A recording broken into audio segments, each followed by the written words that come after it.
3 hours in a few minutes. Okay, folks, if you could take your seats, we're ready to get started. This year, yeah.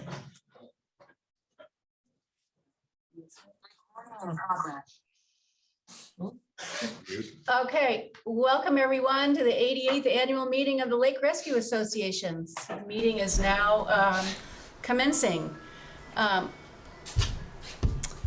We're going to start with, here's our agenda. We're going to go through all the major topics that you all are interested in, we hope. And we're going to start with the Pledge of Allegiance. Actually, they didn't have a flag here, and so Well, it's we not can- appropriate to do it. So Okay. it's all right. Thank you, though, Barb. All right. So, so we want to begin the meeting with a little overview and reminder of what our association is, who we are, what we represent, what our values are. And with that, I'm going to turn it over to Bruce. Hi, everybody. I'm Bruce Zanka. I live on the Round Pond end of Lake Rescue, and along with Barb Silver, I serve as co-president of the Lake Rescue Association. And I really want to thank you all for being here and showing an interest in the Lake Rescue Association. It's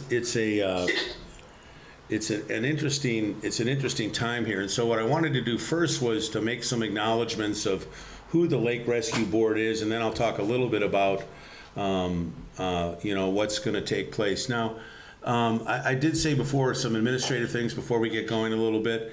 In addition to the people here in the room, there are people that are on Zoom. And so the folks that are on Zoom, there is a function where you can raise your hand virtually to make a comment or to do that. So throughout this presentation, we have a couple of places for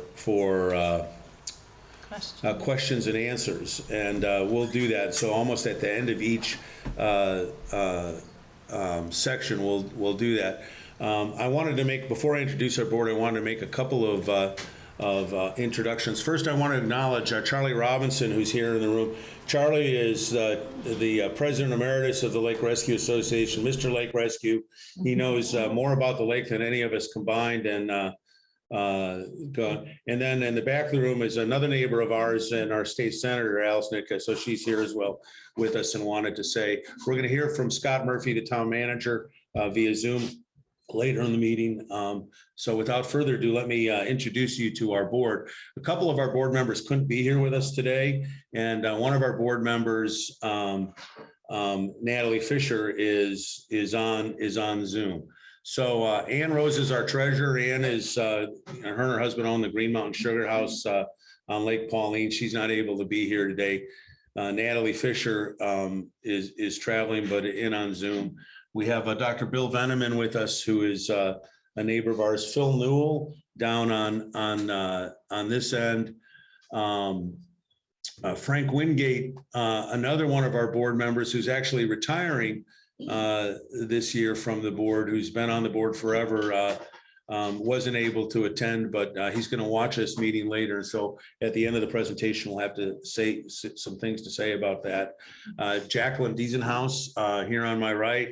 I'm Bruce Zanka. This is Barb Silver. And then Kevin Goldmont, our treasurer, is on a backpacking trip out west, and he wasn't able to be here. So the two other people at the table here are Gigi Katzit and Spencer Rubin, who are the co-chairs of our fabulously successful Rescue Our Lakes program, our fundraising program. And we'll hear from them in just a few minutes. So I think there's some misconceptions about what the Lake Rescue Association is able to do and what we're responsible for and what we can't do. We had an email a couple of weeks ago that somebody was complaining, or not complaining, but pointing out some boating safety issues. There was some problem on that, and in the email that was sent to our email account, it said, we'll look to you to govern. And I had a little bit of a chuckle over that, because we have the authority to do and enforce nothing. You know, we're a volunteer board, neighbors getting together to look out after the natural resource of our lake. And you know, the one common thread that everybody in this room has, I think you as members and us as board members, is our love for Lake Rescue and Lake Pauline. And, you know, so really you can see these points that are up on the screen, but, you know, we want to improve and preserve the bodies of water. You know, we want to educate our members, protect the lakes from infestation, particularly, you know, invasive aquatic nuisances like Eurasian milfoil, which is a huge problem for us. We spend a lot of time working with the state of Vermont. We get some grants from the state of Vermont, and we work with the various departments there and spend a huge amount of time doing paperwork and grant applications and answering their questions and being responsive to them. We want to cooperate and work with the state to make sure that, you know, the habitats are good, that the lake is healthy, that we're taking care of the milfoil problems, and you know, we work a lot with them. We want to educate and encourage members and other users of the lake. You know, although they're not necessarily members, we also represent, I think, the people in the town and the community who use our lakes. There's people from the neighboring towns who come to fish and kayak and paddle there, and you know, we like to look out for their interest as well.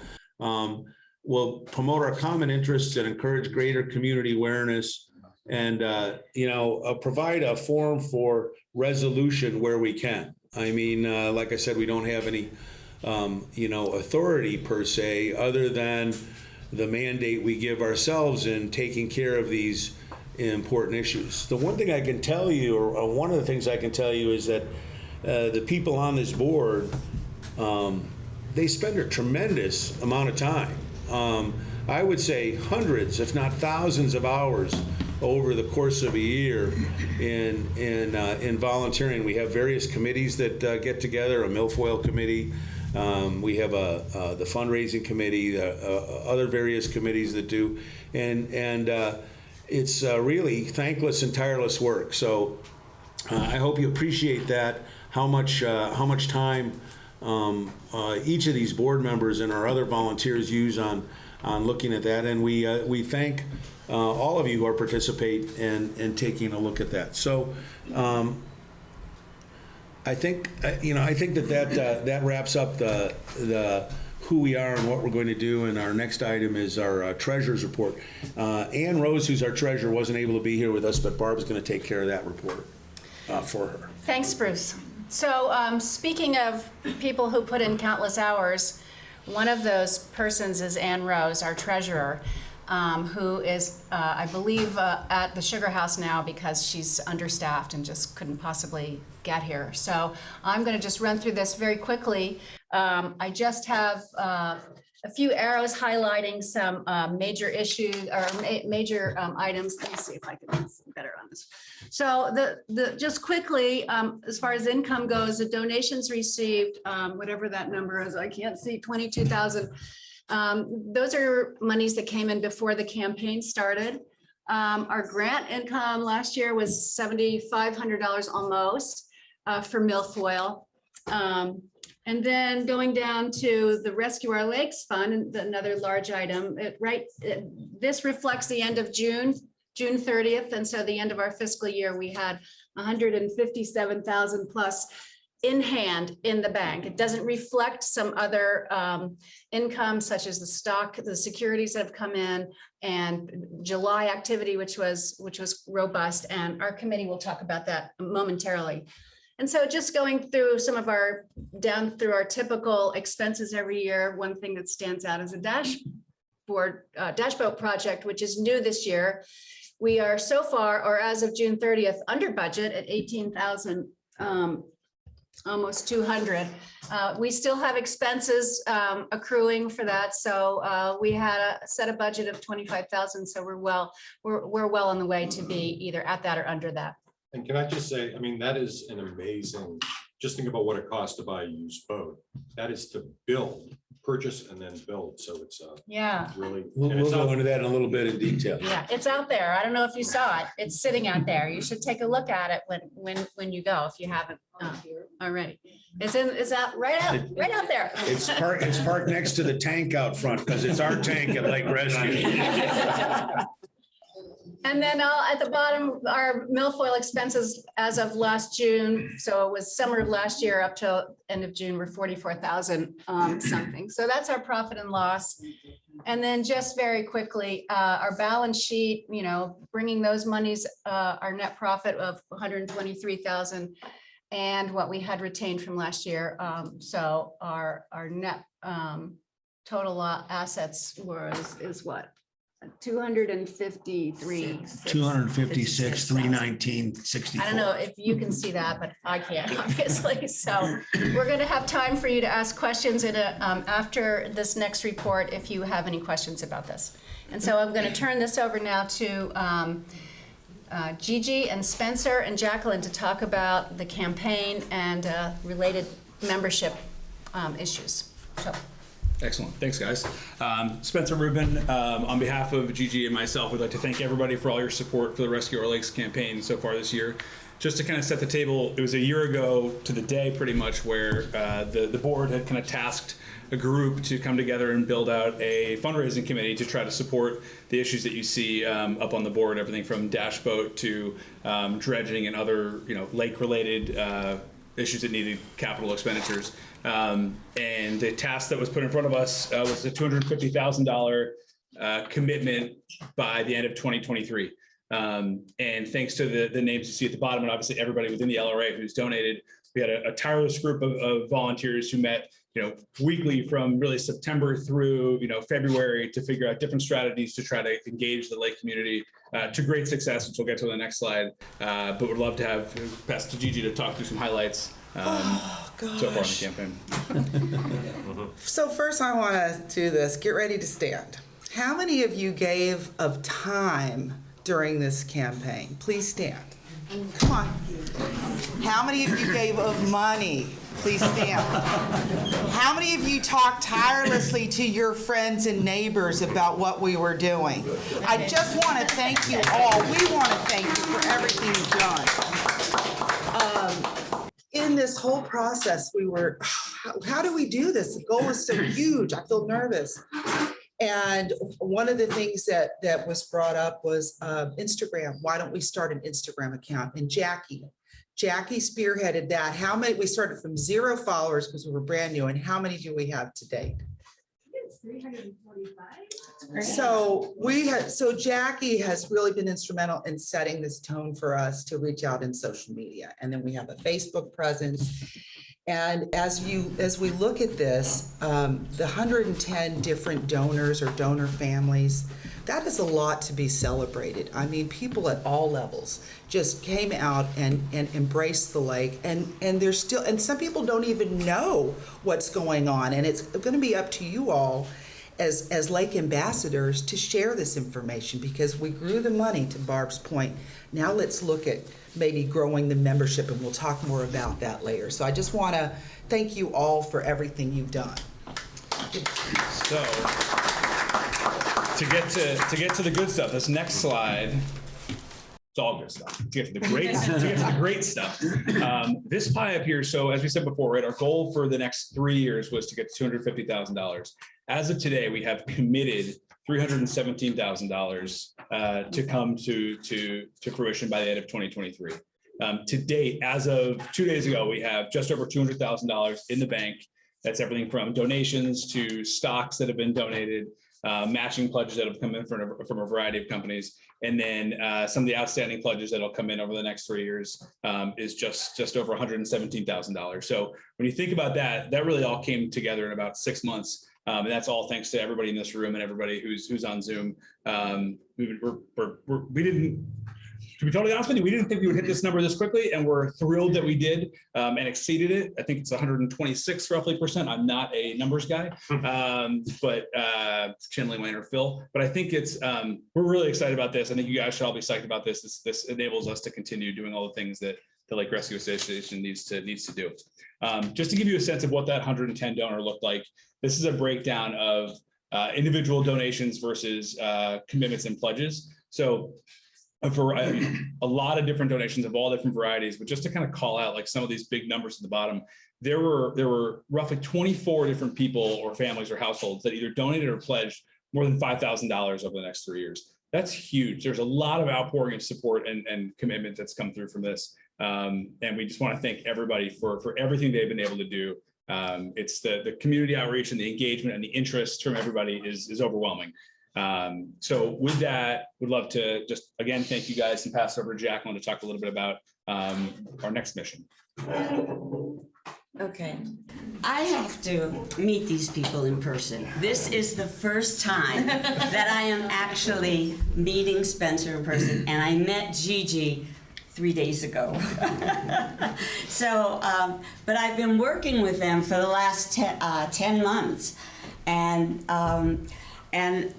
we've been working on developing and bringing you guys in, and you're the people that I really want to meet as well because you're the membership. And so I've been on the board, I know these guys, but this, to date, we have surpassed any other previous year. Well, I don't know about before 2018, because that's when I came on board to be the guru, as Barb introduces me, the Neon database guru. But we have 102 full members. A full member means the primary member who is a designated member in the household to say, I have the vote, I have my name, address, phone number, present physical legal residence listed in the database. And that's 102 people. But the most amazing thing, I think, is that now we have additional members. Other members, it's not that you're a sub-member, which is what the database calls us, but it's you're a member who cares about getting the newsletter, having your email registered, and being a part of the lake community that Bruce has so aptly discussed or presented.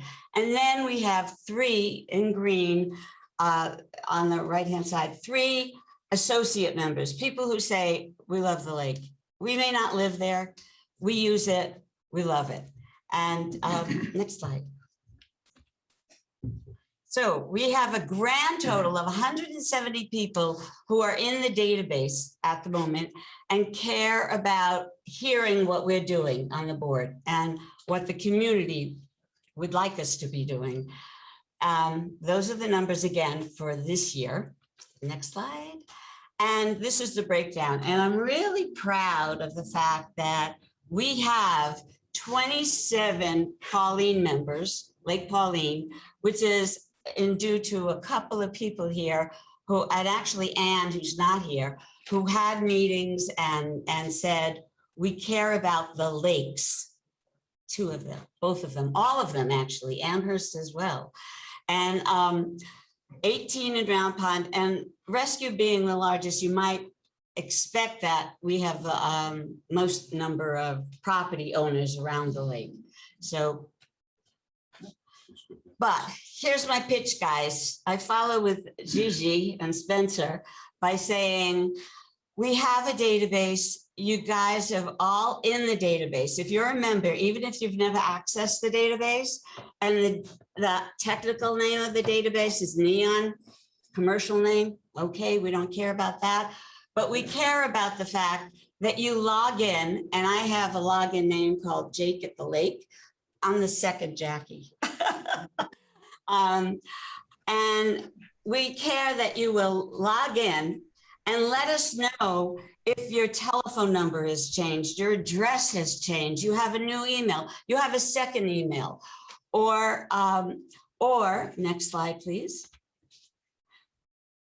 You want to do something that pertains to you. So when you log in, you will see to the right of the picture, I wish I could jump over to that screen and just point to it, but to the right, it says, what would you like to do? Okay, well, first I'd like to be out on that lake today, I'll tell you that. And then I'd like to access the member directory. We haven't printed one this year, but it's online. It has phone numbers and I think lake addresses. It doesn't have outside the lake area addresses. But if you want that in there, you can contact me and we'll get it in there for you. You can look up what monies you've donated. And I have to admit that it's been a learning process between the treasurer and myself to make sure that we record everything. But it's your job to make sure we're doing our job. So it's, what are my donations? Every check I sent in, every credit card, is it in there? Do you need a receipt for your accountant?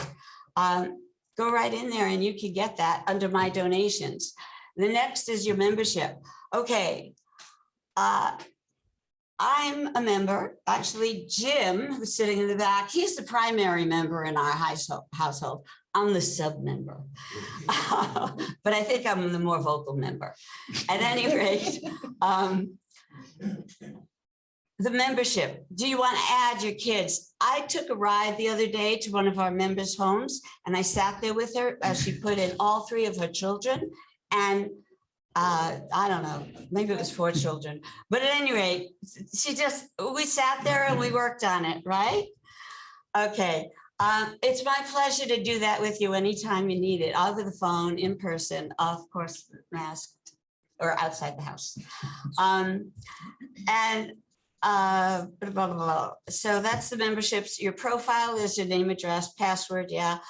Manage my addresses, again, change things around. We're gonna get to the bottom part of that because if you're gonna volunteer, and George and I did this last year, you volunteer, the number of hours you put in, I put in the database. You give it to George, he gives it to me, I get it in.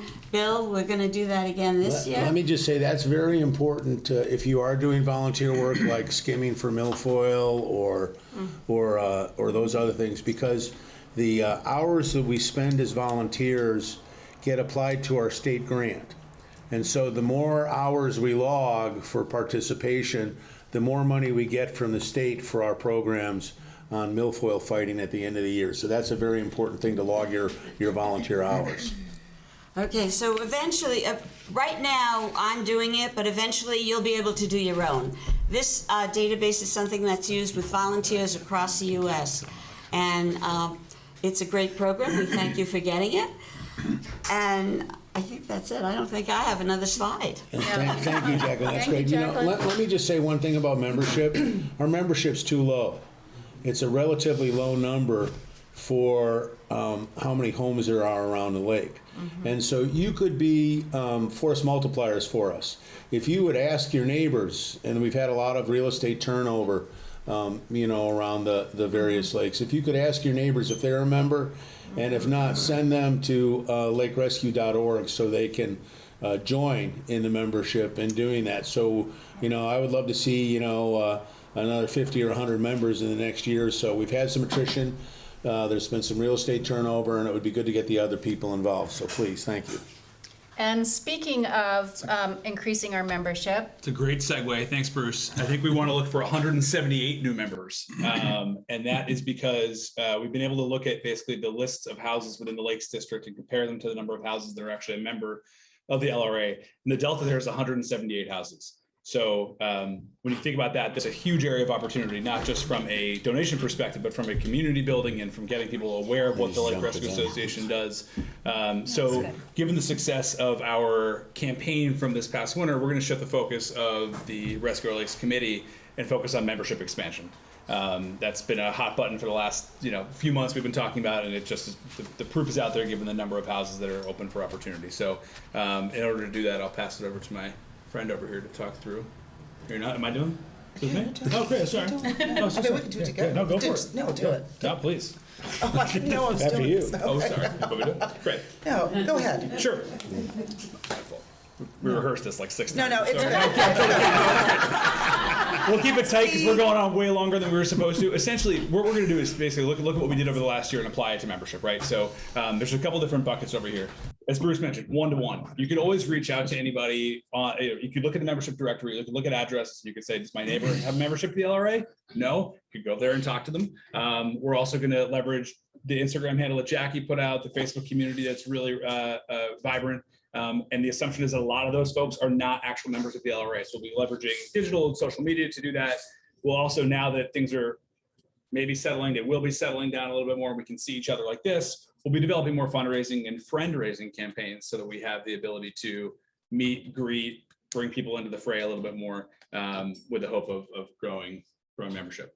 But the call to action today is around volunteering. So we've got, you saw the list at the beginning, a really strong group of volunteers that worked this past year. If you're interested in joining the committee, we'd love to have you. We're looking for folks who are happy to do outreach, place the phone calls, go door to door, try to understand what people are thinking in terms of membership. And then also we'll be developing a fundraising event committee too. So anybody who's got experience in that world or is interested in getting involved in that, everything from lake related activities to, you know, maybe more broader fundraisers. But feel free to reach out to anybody on the board or Gigi or myself. We'd love to have you. We got a lot to do this year and we're excited about it. And we need you. The lake needs you, the eagles, from the mallards to the eagles, we need you, right? And the loons. And then I pose a challenge, not only to the membership, to you to reach out to get new members, but for the board to embrace the willingness of all you wonderful people to not only donate money, but to get out there and take advantage of the fact that we need you. Thank you. Thank you very much. Yes. All those animals need you except for the geese. So at this point, are there any questions or comments from the treasurer's report through the last? If you're on Zoom and you want to ask a question, use the raise your hand function to comment, or you can use the chat function to type your question. Just a quick one, I'm sorry. I apologize if I missed it. Are you going to send this presentation out so I can kind of look at the details later on? Sure. If you send an email into our email address, we'd be happy to respond. It's a big fat file. Maybe what we can do is post it on our website. Last year's, I think, is on the website. We did the same thing, and we'll put this year's. Yeah, we can do that. That's great. Thank you. Yes. So I did a lot of lake skimming last year. I went out with the dash boat. We didn't have volunteer forms last year though, so there's like many hours not recorded from 2020. Is it too late to do anything? No, the 2020 stuff is prologue. It's fine, but if you can keep track of this year's, it's a great help. And we'll talk a little bit more about the volunteer efforts in the upcoming part of the presentation. Other questions? Katie, do we have anything online? No.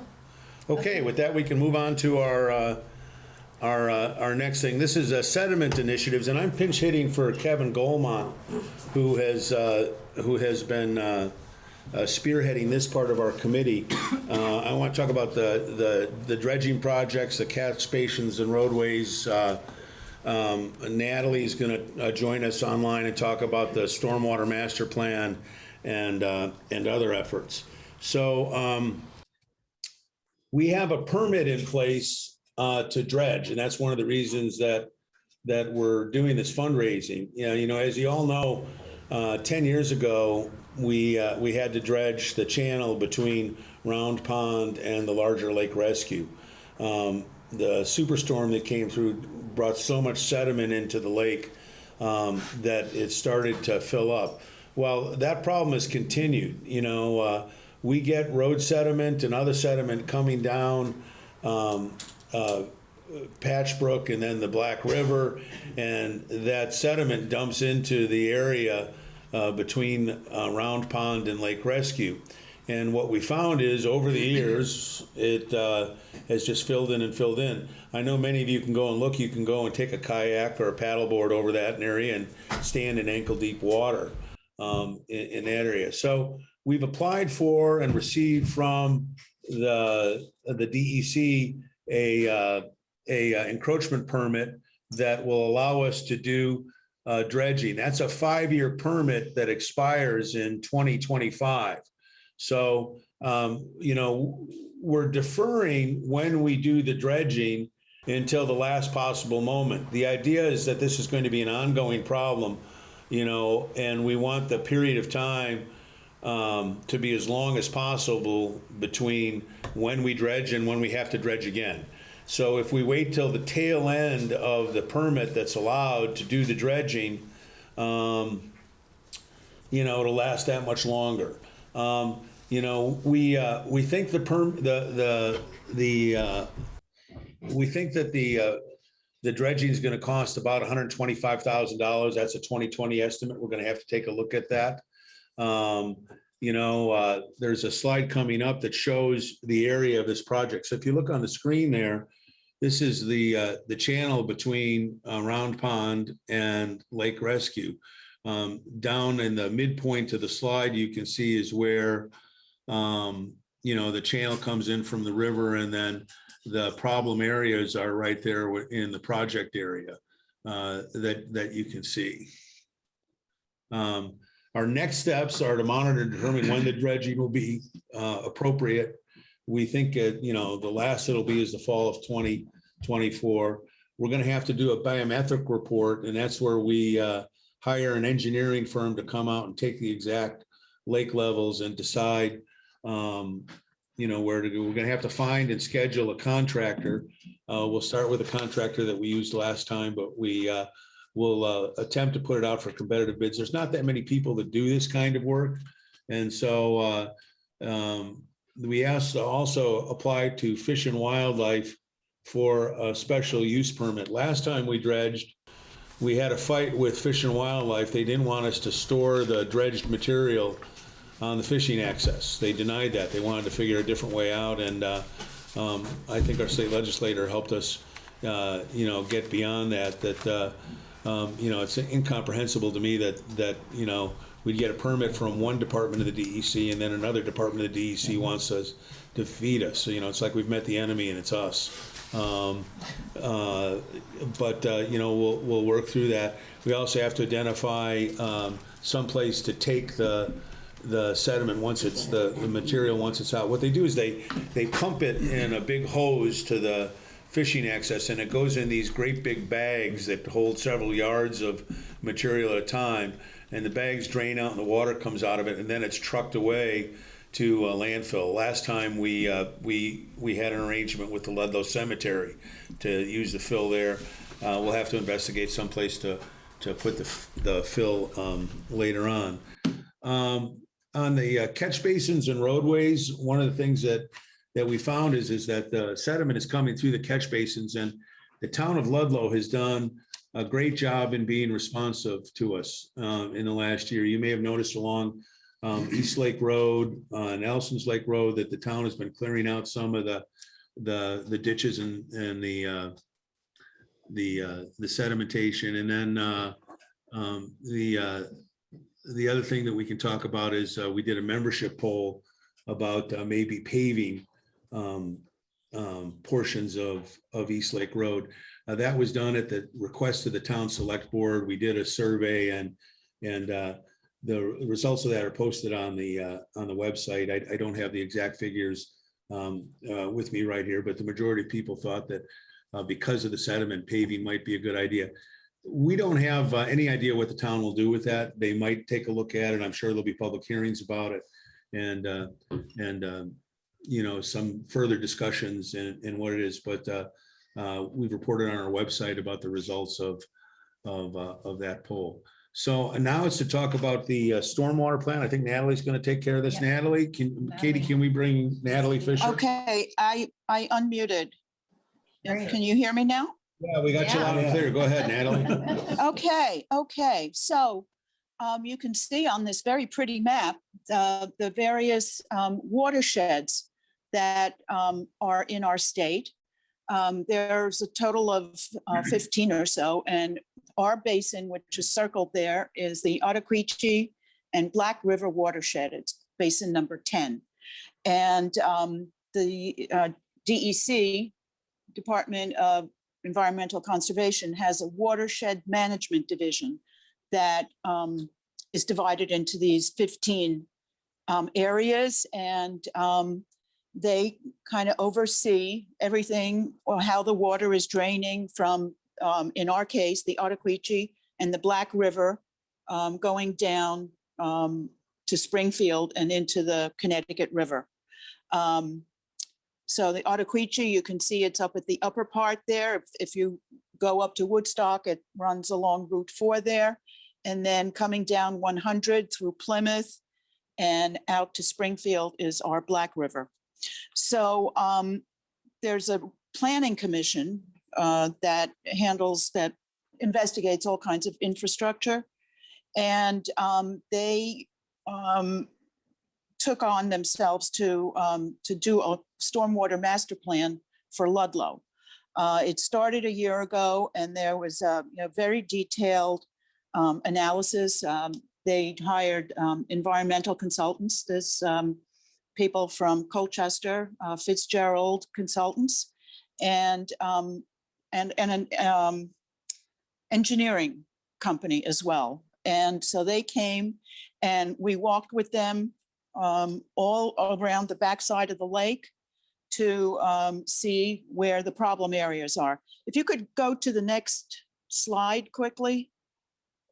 One more. One more. Okay. There's the map. These are the areas that we looked at all along the back of the lake, starting from way up by Tepper Drive and Scott's Landing, and then all along Ellison's Lake, down along, go back to that slide one more time, because then I can point out all the way down to Red Bridge Road and the dam. So the areas, you can see the 6 areas that were sort of identified as potential areas that this could be included in this stormwater master plan for Ludlow.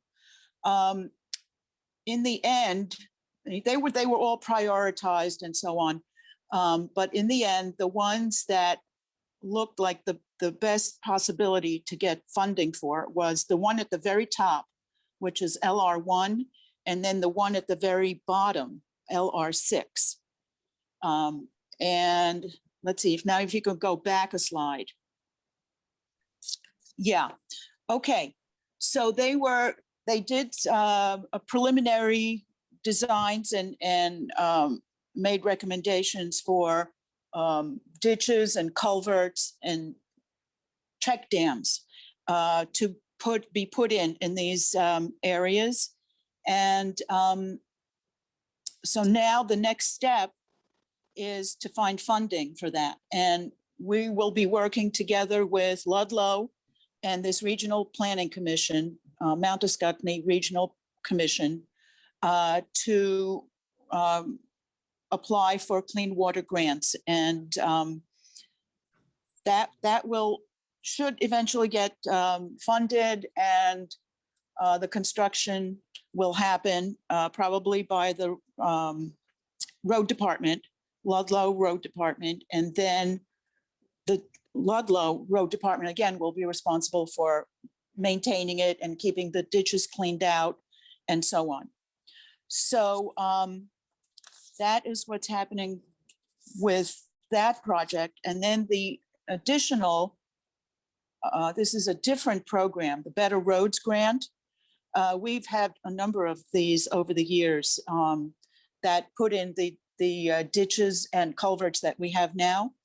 And we have one that will be resubmitting, which is the one that is by East Lake Road and Archibald Lane. They're going to upgrade the culvert and do some other reshaping of the ditches around there where the water runs into the lake.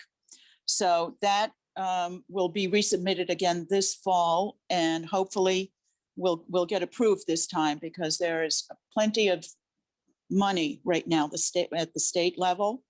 And so everybody is rushing to get their grants in and collect some of this, pandemic relief money. And I think that's it for me. Thanks so much, Thank you, Natalie. Natalie. Travel Yeah. safe. Thank you. So any comments or questions We're running a little bit. Yes, go ahead, please. Okay, Liz Spalding, East Lake Road. I have to say that I was part of the Better Backs Roads grant a while ago. Sure. Retention ponds on East Lake and Ellison Lake are not dug out. We did this, and they are completely full. And I was just wondering if anybody's contacted the town about them. Now, I had, but they. Well, you know, we're going to hear from Scott. We're going to hear from Scott Murphy next. We've had ongoing dialogue with the town, and I think the town has been responsive. You know, the permits are required for cleaning some of that area out, and the state has declined to offer us in the town permits for doing that. And so, Not in the past. okay, well, I'm sure that we can talk to Scott about this. So I agree. I think that that's a very worthwhile thing for us to take a look at. And surely, if you look at the kind of that corner of the lake where it comes down, in the areas there, you can see sedimentation coming out, and we know it's a big problem. This is actually retention pond put in from a Better Back Road grant, and it's not been maintained, and it's to the top, the ditch. Okay. At Ellison Lake Road. Yeah. Okay. Okay. The Well- top picture on this slide is the result of that particular Yeah, you can problem. see the There's a whole peninsula out there now in the lake. Okay. okay. Thank you, Liz. Any other questions, Katie? Do we have any from? I don't see any in the chat. Okay, so we can go ahead and move forward. All right. One more slide. It's Where's Scott's slide? yeah. Behind. Go Oh, back I one. went too far. I'm sorry. Okay, so we have Scott Murphy coming in, who's our municipal manager. Scott's been responsive to us when we call and ask a question. He, answers those. We asked for some help in maintaining the ditches this year, and the highway department was responsive. I'm sure you saw them out all spring. So Scott, I'm sure you've been tuned in here and heard Liz Spalding's questions. I know you have a couple things that you'd like to talk about, so we welcome you to our meeting. Thank you for coming to us on a Saturday, and with that, you have the floor. Oh, thanks, Bruce. Can you hear me okay? Yeah, we got you, and we can see you there. Okay, great. I hope you're enjoying the Red Room, the Spartan Red Room, but that's one of the few available sites we have this weekend. I did enjoy looking at your boat out by the tank. It's very nice, and I'm sure it'd be very effective. It's great to see it out there. I didn't hear that last question, but I'll go over a couple points, and then we can reiterate that question if you want. So Natalie talked about the Stormwater Master Plan, and she's hit all the high notes, I think, on most of that. It provides the town with a watershed mapping for the area, and it creates a stormwater data library for the town. So when we apply for these type of grants that we've been talking about here in the last 10 minutes, and any future grants, we'll have this data to submit with the grant that shows that all the engineering's been done, and there's a need for it. So it gives us more oomph in our grant applications, and because a lot of these grant applications are competitive grants, which we saw with the Better Roads grant last year when we were denied that in the competitive process. It also, the Stormwater Master Plan also provides site photos, locator maps, and it created a priority list of 12 project sites, which they brought up to a 30% design level, including cost estimates. So all that's a big plus for us to have in our library as we go forward. And if any member would like an electronic copy of this, just send me an email at tmanager@tds.net, and I can ship it over to them electronically.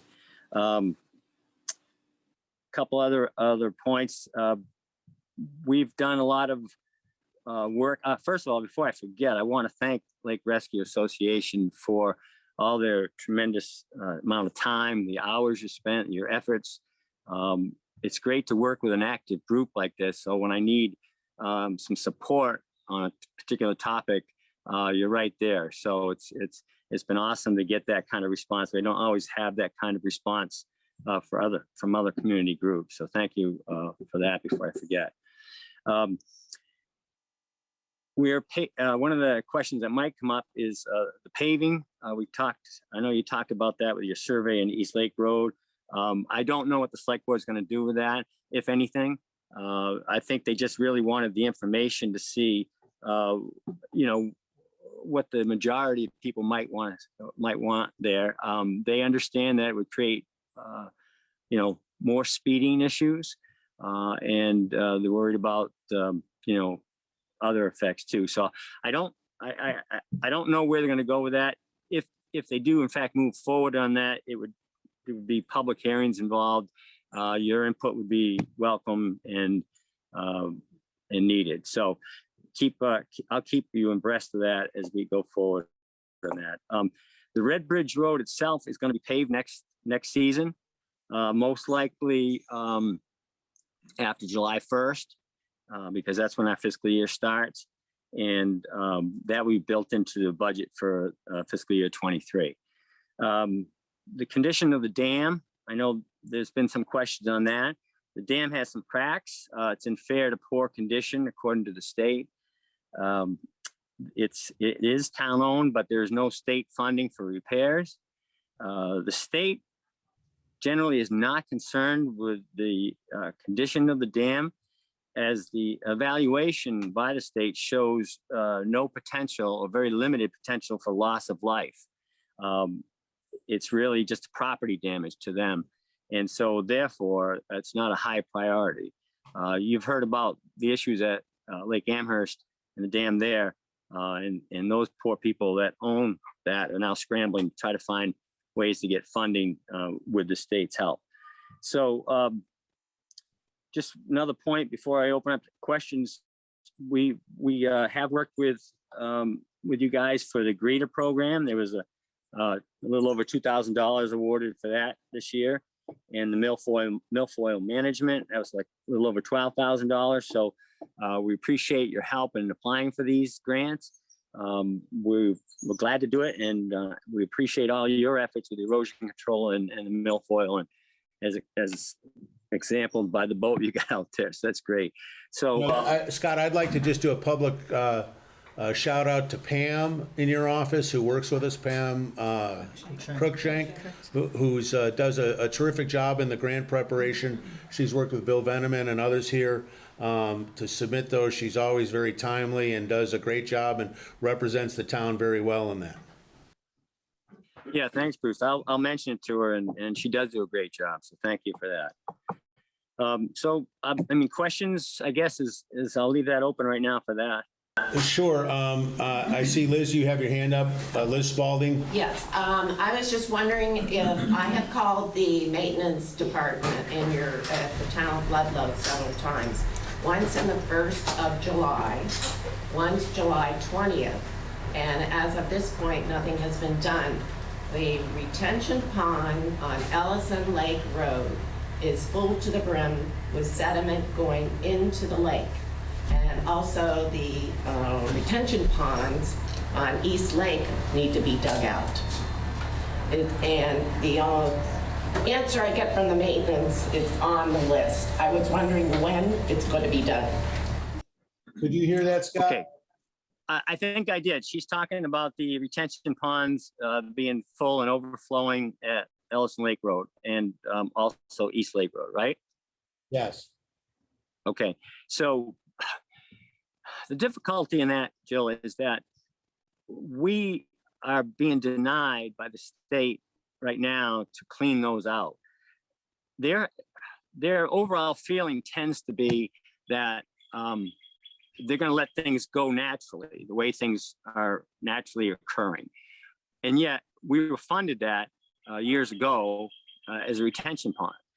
And we know that it needs to be cleaned out. We've been working with the river management engineer for our area. His name is Scott Jensen. And we have to ask him before we can do anything like this. And we were denied the opportunity to clean that out. I didn't know that you had called a couple of times in the last month. But what I can do and will do is follow up on this and check with Ron Tarbell, our highway guy, and see if he's talked to Scott Jensen recently about that at all. And if not, we'll go back at Scott again. it works best when we bring him out to the site. And so what will happen, I would expect, is that we'll get him out here sometime in the near future when he's crossing through Ludlow, which happens often, and we'll drag him out to the site and show him the site and show him what's happening.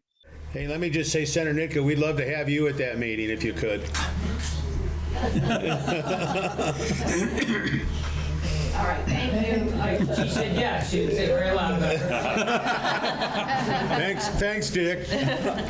We have one text question coming in. We have a question from John Eckel in the Zoom, and he asks, other thing, is there anything that can be done to minimize or fix the ruts on some of the roads, such as East Lake and Ellison Lake during mud season? That's a great question.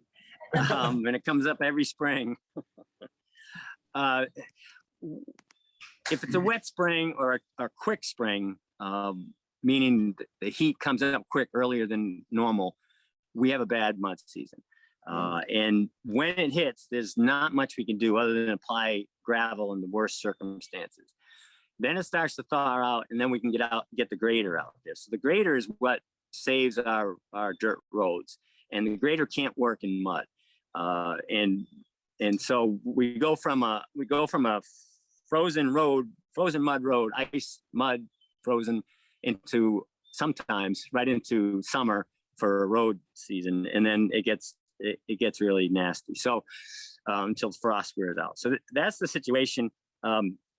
You know, we got a lot of dirt roads, and we try to hit the hot spots during the season, and sometimes they only last for a day or two, and other times they last for longer. It depends on the weather conditions. So I guess there's not an easy answer for you, but we try our best, and you know, simple phone calls to us when it's really bad, and let us know that it's happening, because a lot of times it's real regional, small areas in a road. So we're not always aware of that. So feel free to call the town office anytime during that season and let us know what's happening. Okay.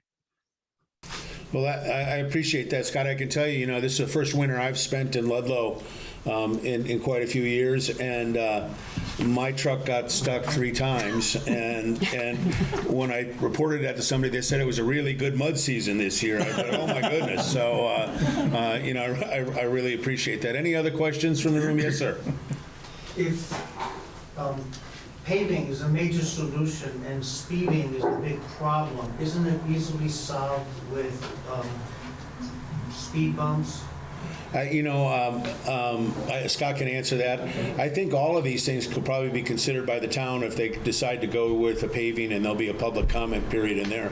I think, speed bumps, I think, stop signs, I think, speed monitoring signs, radar signs, all of those things are probably, great solutions. But I think the town will have to consider that if they go forward with it. Scott?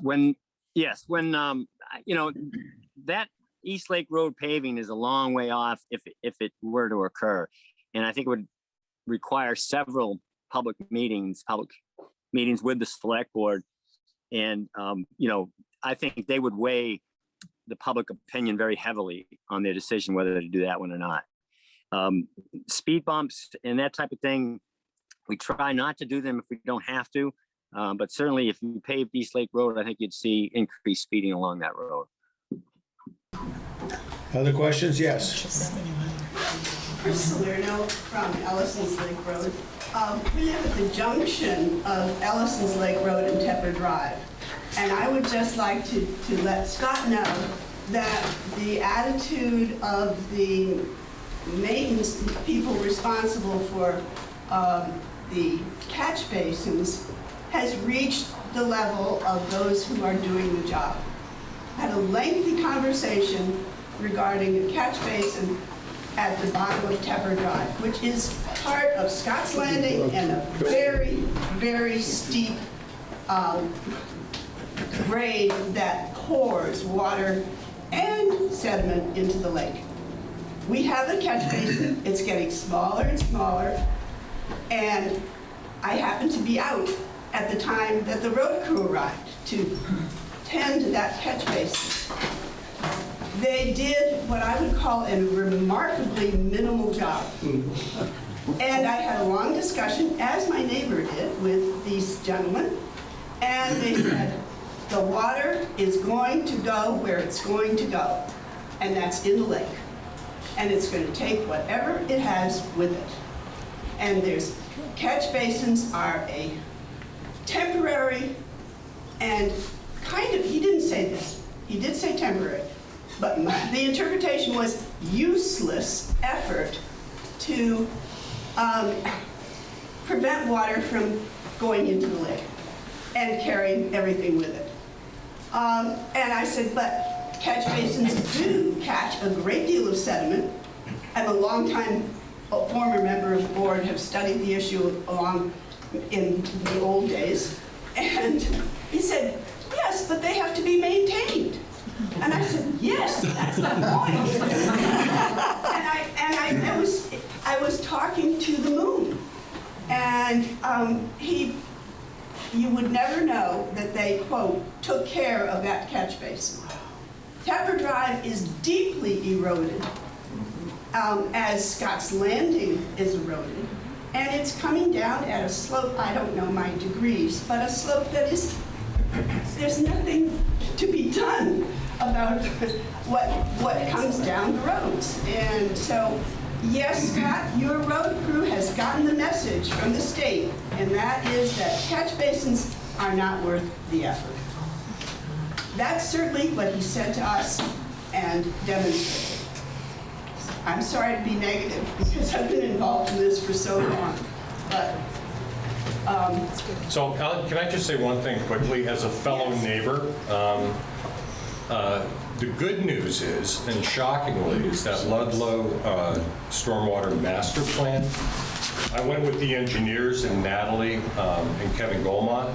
Yes, I know. They were very interested in, and actually that was one of the things that they included in their recommendation, even though that is, you mentioned that this is not town-owned property. And so, but it still made it in.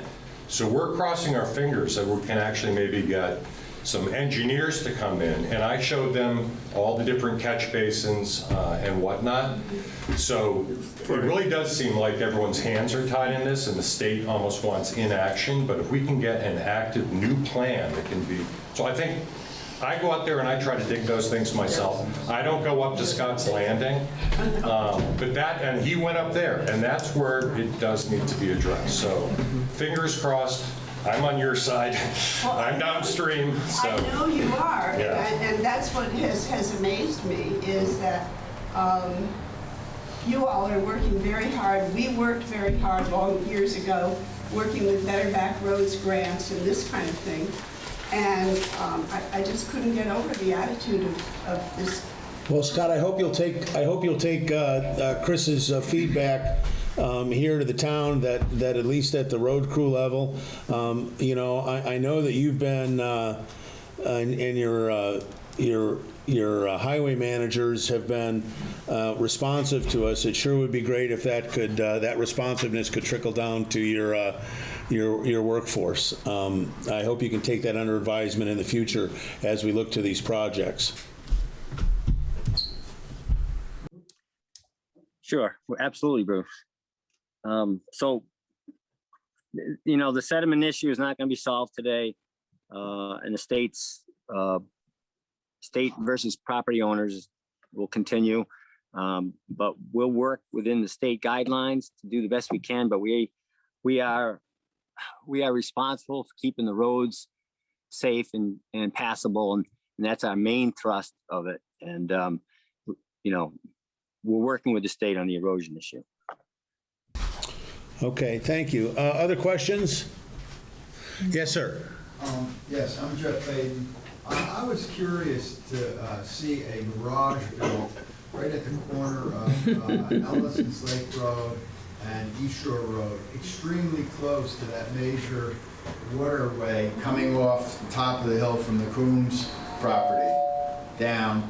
And it looked to me like if you could build a garage there, you could build it right on the water, and because it's like within maybe five yards of where the rock wall of that stream, which was built after the last big hurricane here.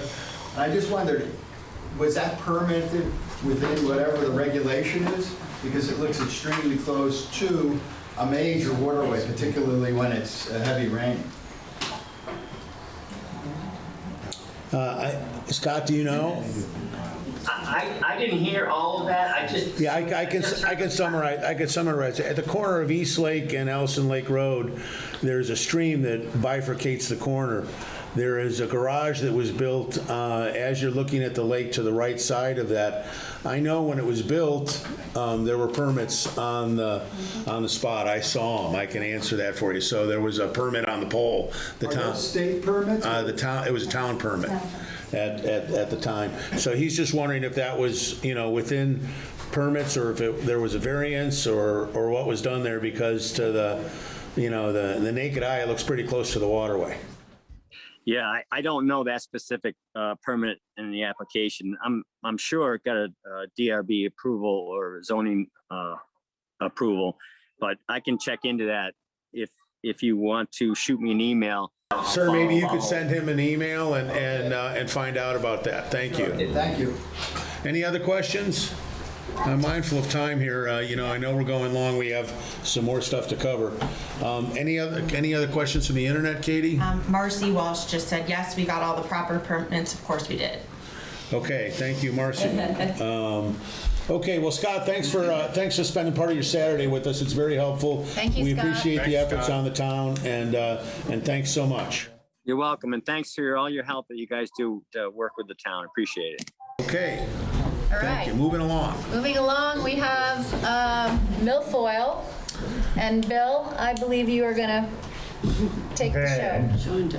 Milfoil here, milfoil there. This is what I pulled out of the lake around my Flex Pasture Road yesterday.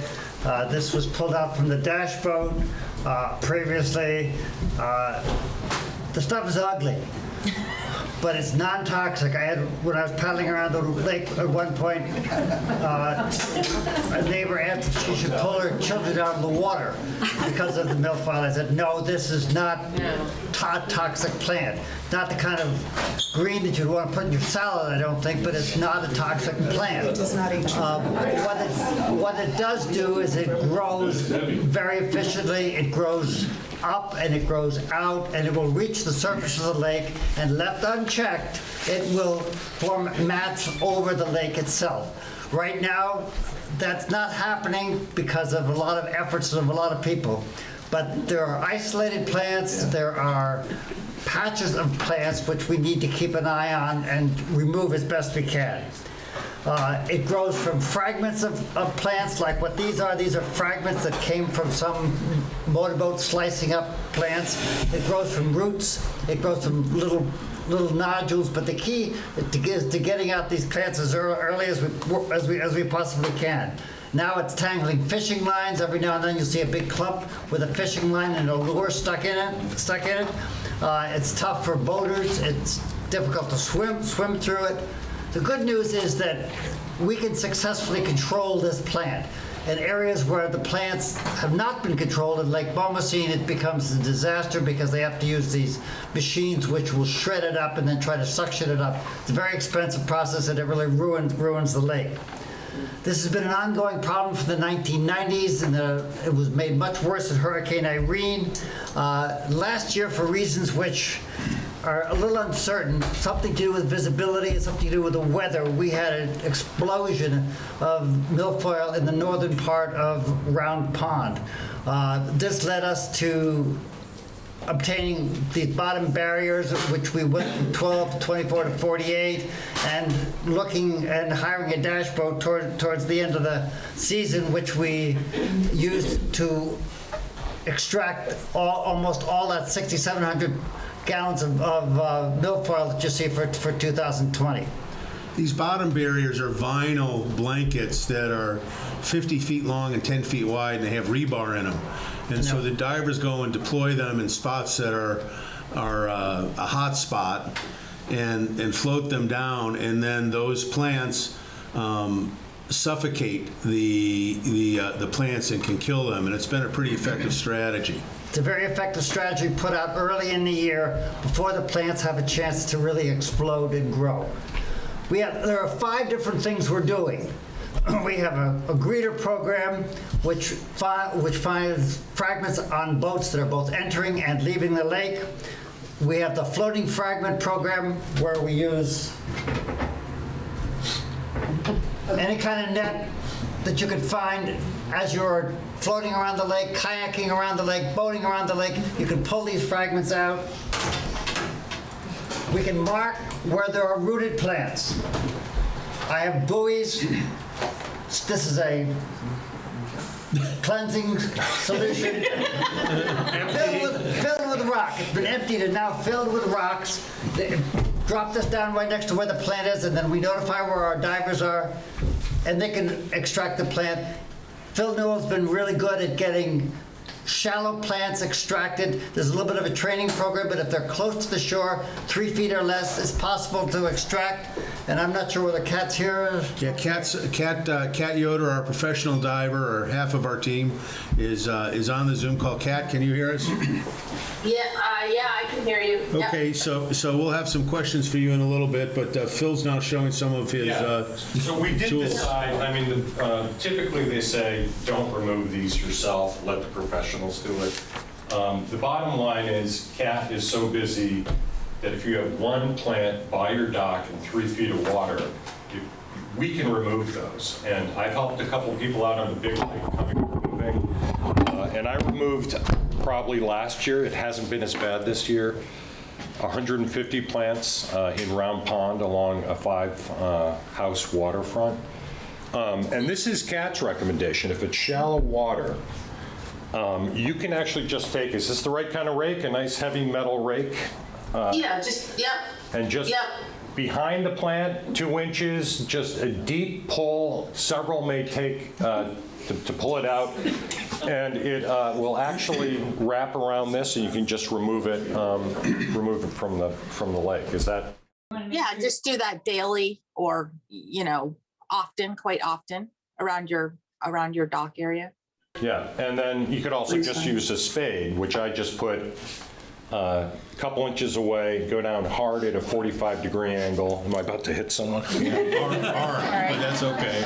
I'm ready. And when you do is you bring it up, and Kat will concur with this, gently get the sediment off the root ball, or you will have a cloud that you can't see through. Because it is kind of mucky at the bottom, and it can ruin your visibility if you've got several plants that you got to remove. But if everyone, Just make sure you get any fragments that when you're using the spade. yeah, and using the net, and so it's kind of if everyone could just protect their own waterfront, and then the professionals can concentrate on the heavily matted areas with the new equipment that they bought.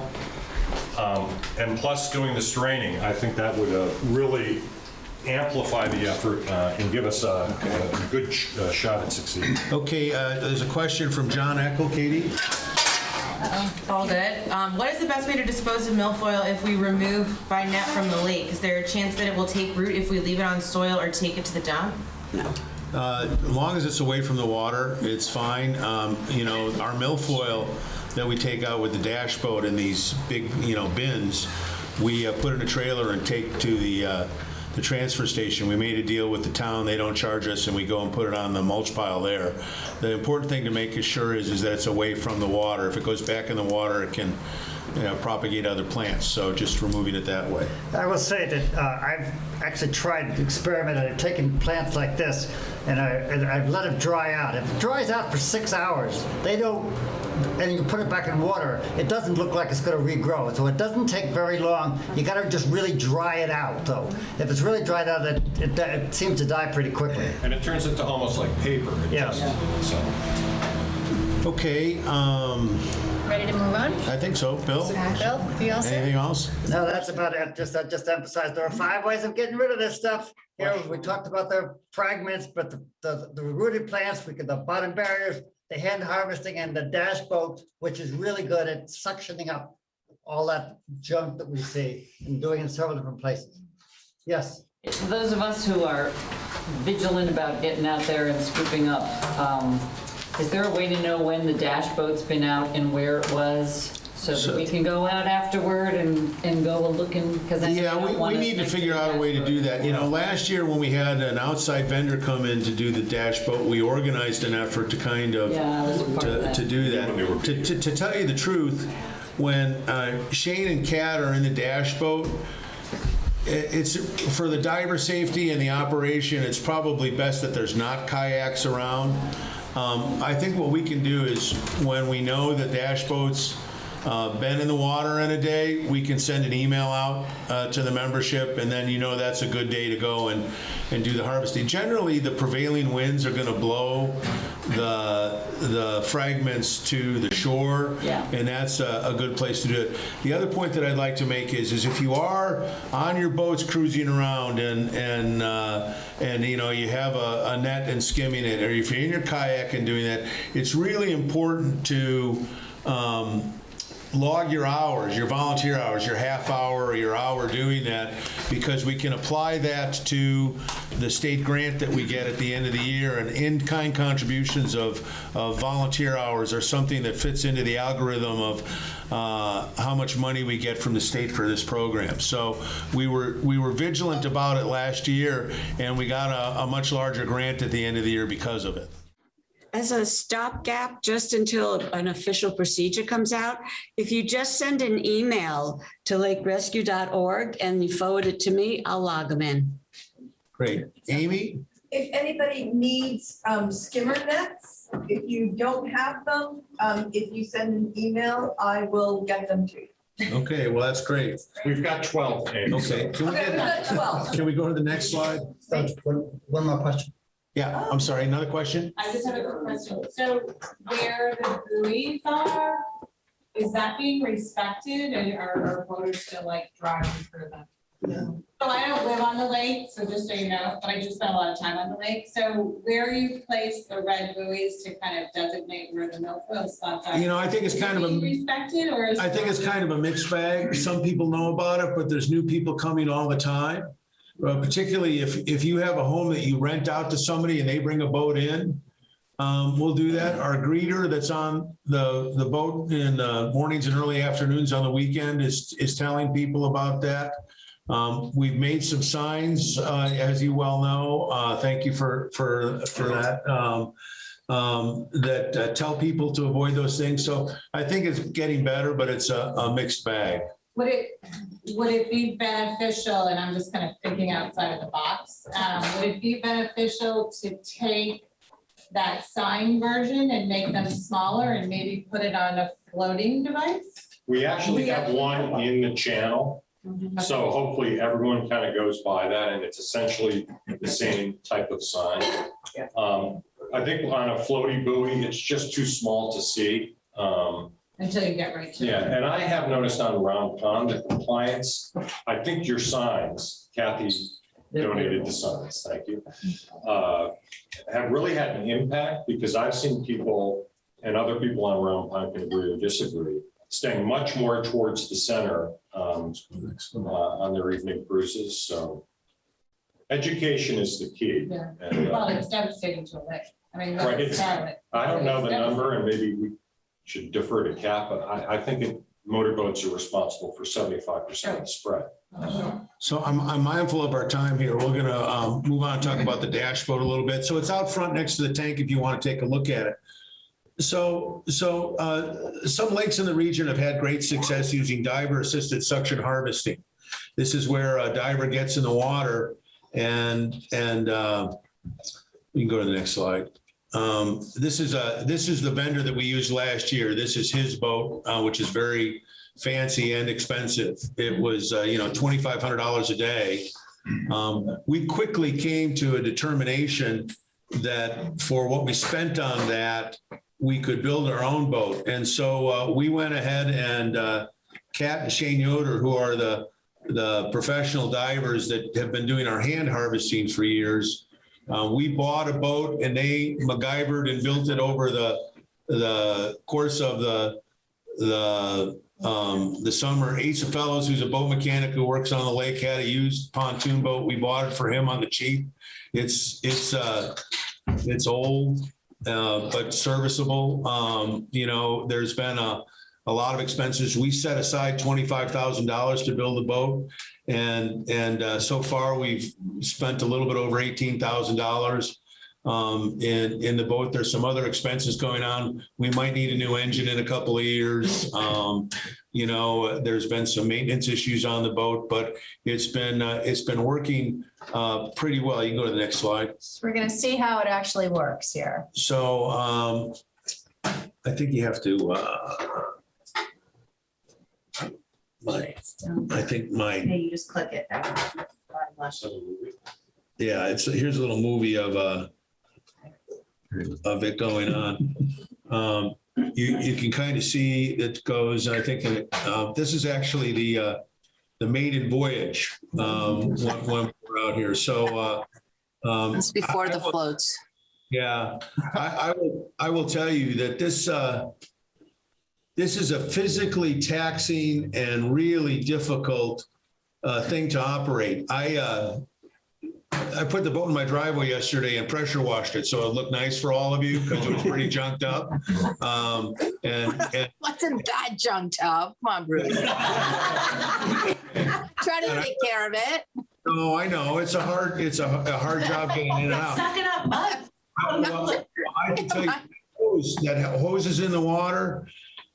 You know, Shane and Kat are a couple of tough hombres because on dry land, I tried to lift up the pipe and I needed my daughter's help to get it on and off the boat yesterday. It's a very taxing work. So the dash boat, I'll let Kat explain it.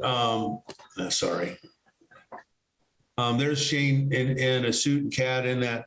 It has a steel table on it, and then there's a 25 horsepower motor that operates a powerful pump. And so that motor does two things. It gives divers air into a compressed tank. So like a scuba tank, they have a long hose so they can, use a regulator and be under the water. And then it uses a Venturi action to suck water. So what happens is this 5-inch hose with a big brass fitting on it goes under the water, and Shane and Kat use this to suction up the milfoil plants. They come up the hose and they go in this fabricated metal table that's there that has a strainer on it. And then there's a down tube. You see that blue tube that's right here. The water comes up this pipe and then down through the tube, and then it's strained off into these bins. This is actually one of the bins off of the boat. And so on a typical day when they're out there, they can get 15 or 20 of these bins, which is, it's really effectively a force multiplier for what we've been able to do in the past. When we were hand harvesting, when our divers were hand harvesting, they might get 1/10 of what we get on this. So what this allows us to do is to go into the areas on Lake Rescue that have big infestations and, do a very good job of doing this. So I think what it does is it makes it a more effective time and a force multiplier, and allow us to do more in a little time. So we're still hand harvesting and we're doing that. You go to the next slide. So that's Shane actually in the water. He dives down and they have these floats on top of the water. And then next slide. Go ahead. This is the motor that I was telling you about that. And that's the air tank right there. And the hose goes through, and then you can see this is how the material comes down and they put it into that bins. We can go to the next slide. Next slide. One more time. Okay. That's pretty cool. Yeah. I can take better videos of that too. It didn't. Wow. Okay, so now what I'd like to do is turn over to George. George has been an ex officio member of our board. We have some people that are going off the board, and we expect George is going to come onto the board as a new member. But we made a real emphasis last year on embracing our neighbors at Lake Pauline. He's done a great job along with Jacqueline and spearheading our membership efforts in those areas. He's also been coordinating our volunteer, and I'm really thankful, grateful for his work in the last year and looking at that. Our divers have been in the water on Lake Pauline, and not to steal his thunder, but I'll let George go through that, what's happening there. So yeah, I am George Thompson, and I do live in Lake Pauline. And I want to say, Bruce has already said, officially I'm not on the board, but officially I've had a relatively big mouth. So officially they've heard from me. And officially I do think that they've actually listened, because a lot of what they've already said are things that I was going to talk about. So I really will be brief. And officially I will be on the board if you voted the right way. So, so I kind of am one of the two representatives of people on Lake Pauline, and it really started, I just want to tell you a little bit, started out, we really didn't have much of a problem on Lake Pauline until, as you saw on a previous slide, you know, in 2020, there were 6,000 pounds of milfoil that was taken out. And we then also started to see an influx of those little fragments coming down over that Red Bridge Dam into Lake Pauline. And as a result, we started to see some plants growing there as well. So, and it really started as after the July 4th weekend. As you all know, because of COVID, there were a lot more people that were up here living permanently, and they were on the lake, they were going out in their boats. And it was mentioned before that, you know, those boaters chop it up when people do happen to get into the thicker portions of the milfoil. And they float right downstream and come down into Lake Pauline and the Black River. And so we decided we were going to do something about it. So we had a little action committee, and we had some meetings at our home, and we had probably 25 or so people that were showing up from Lake Pauline, who obviously were concerned about the problem with the milfoil that was developing into Lake Pauline as well. We created some milfoil, what we called milfoil hunters. And because there were so many people living there permanently in the summer, we had probably 12 or so people that were going out on a regular basis and hunting for milfoil. And this is a recent map that shows the locations where milfoil was actually found in Lake Pauline now, up close to Red Bridge, over on the side, and you can see the little red dots. This was provided to us by, in July by CAT.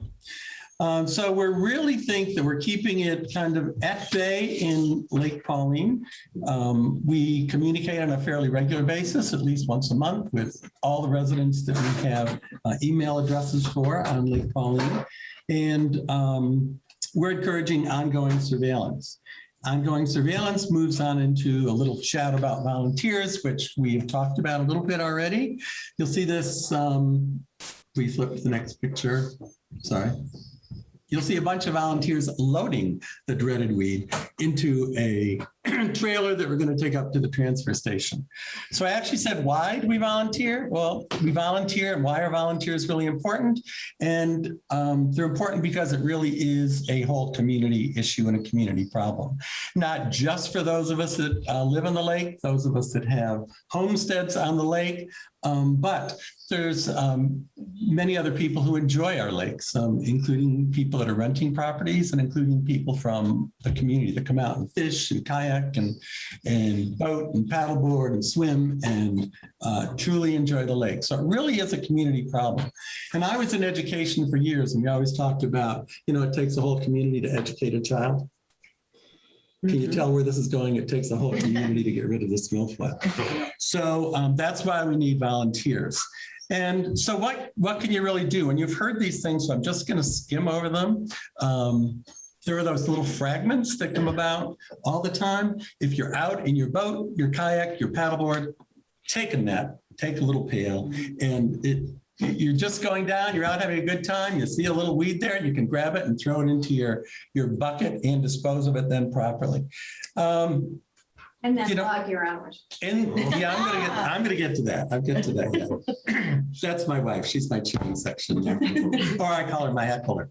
But anyway, if you aren't sure what the weed looks like, anybody, here it is. There it is. There's a brochure that the Lake Rescue Association has put out. This isn't the nice little colored version, but there is a brochure of what it looks like. It's a great picture, where it's located, what you can do about it. It's also online. It's online. You can go on, if you want more colorful pictures. You can go on Google, you can go on YouTube, and go anywhere. It's everywhere. So what I'd encourage people to do is really survey the lake on a regular basis. Whenever you go out on the lake, if you're going out just for fun, go out, and when you're out, take your little net and scoop. And as Phil mentioned, you can actually remove, if it's in relatively shallow water, you can actually remove it yourself. You can put out these buoys. I have buoys available. Bill has buoys available. I don't know who else has got them, but if you don't have a little red buoy, you can take one of those lovely cleanser cans and even write milfoil on that and toss it in the lake with a rock at the end of the rope. So any way you can mark it for the divers is really helpful. Let's see. What else? Speaking of divers, I think now is a good time to maybe bring Kat in for just a minute. Thanks, George. That was great. Kat and Shane Yoder have been. How long have you worked with Lake Rescue, Kat? I'm thinking since 2015, maybe. Yeah, and so they're frequent on the lake. You see them this summer in the dash boat a couple days a week, and then they have their small boat that has a diver flag on it. So they're a fixture. They are the hardest working people in show business as far as I'm concerned.